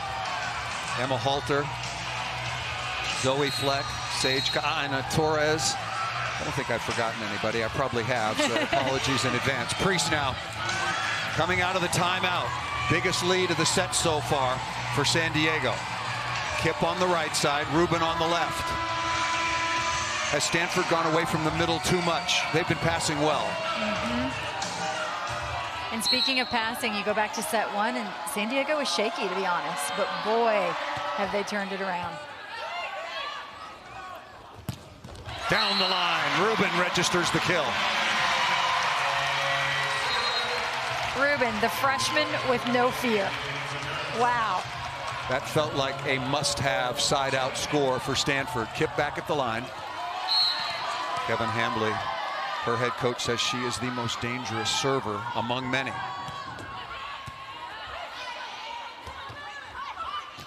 Off speed and blocked. A rare poor set from Gabby Blossom. She'd like to have that one back. That was about 9 feet off the net. Yeah, Edwards mad as soon as she rolls that one, knowing Sammy Francis was right in front of her. Timeout called by San Diego. Kipp now with 6 blocks, 3 digs. Ogilvie with 21 digs on the night. San Diego hitting 274, Stanford 271. 54 digs for San Diego, 51 digs for Stanford. It has been that kind of very even match all night long. In this set alone, this 5th set, Stanford only hitting 091, San Diego only hitting 125. So it's tight right now. San Diego led 9-6, back-to-back points. Now the shoes on the other foot in terms of Rubin got Stanford a must-have side out. Now it's Jen Petrie and the San Diego Toreros.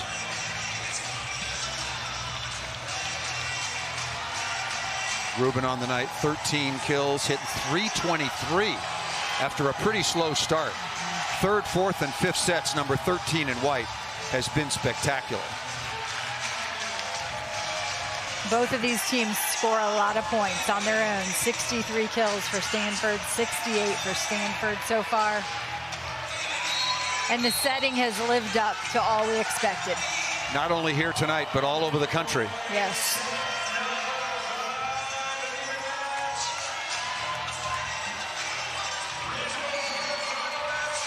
Kipp back at the line. We'll see how the San Diego receivers respond. Bennett in the middle of the floor with Benbow and Lukes. I expect him to go right at Bennett.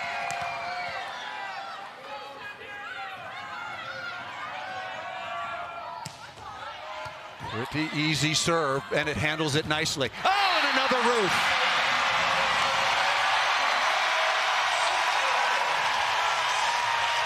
Whatever the message was from Kevin Hambly to Sammy Francis, message received. 3-0 run for Stanford. Haven't noticed Francis a whole lot tonight, but boy, a couple big moments right here that she's come through. Tough swing. Kip. What a dig by Benbow. Wow. Katie Lukes off the hook. What a saving dig by the libero for San Diego. Elite swing from Kendall Kip, and look at Benbow, plays it up with control, and the placement from Gabby Blossom, so accurate. San Diego back on top by 1.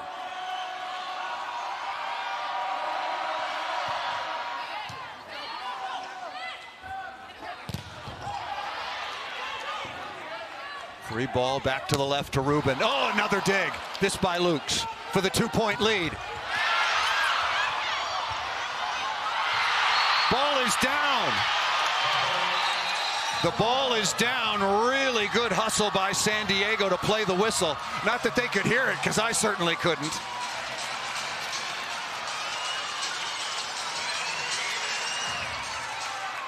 So much in that rally, but I think you just one word: effort. Effort. Alex Hoagland, backup setter, on to serve. 11-9. Kip out of the pipe. Oh, she's roofed!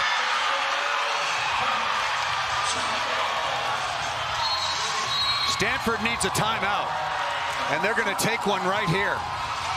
That dig by Annie Benbow set up all of this, what's going on right now. 3-0 run. Put this in perspective. You and I have both been covering this sport for a long time. At Stanford, elite team, no question. The whole conversation about who should be the number 1, who should be the number 2. And San Diego has gone toe-to-toe with one of the favorites to reclaim another national title. Stanford, 9 national championships, more than any program in the country. And I'll tell you what, the home field advantage, the home court advantage feels so big in this sport.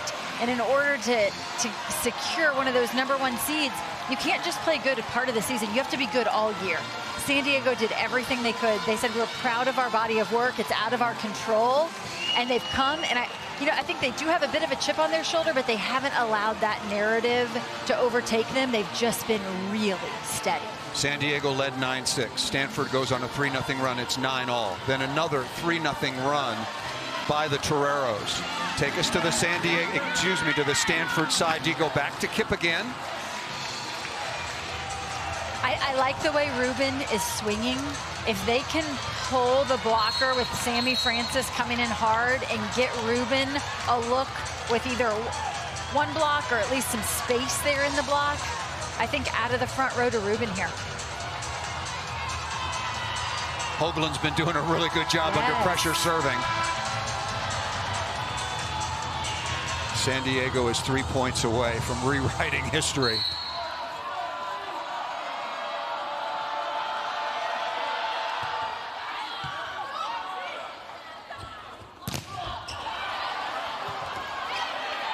Free ball for the Toreros. Edwards over the top of the block.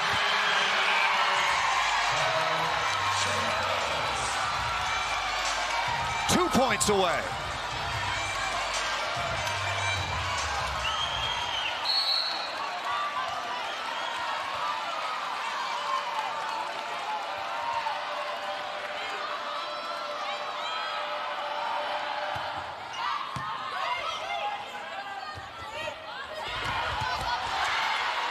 Hoagland. Free ball. Do you go middle? You do!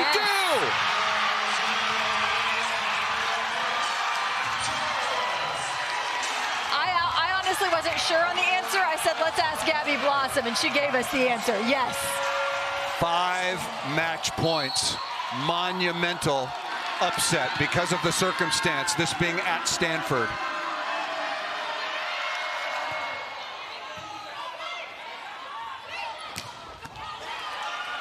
San Diego. Not yet. Free ball.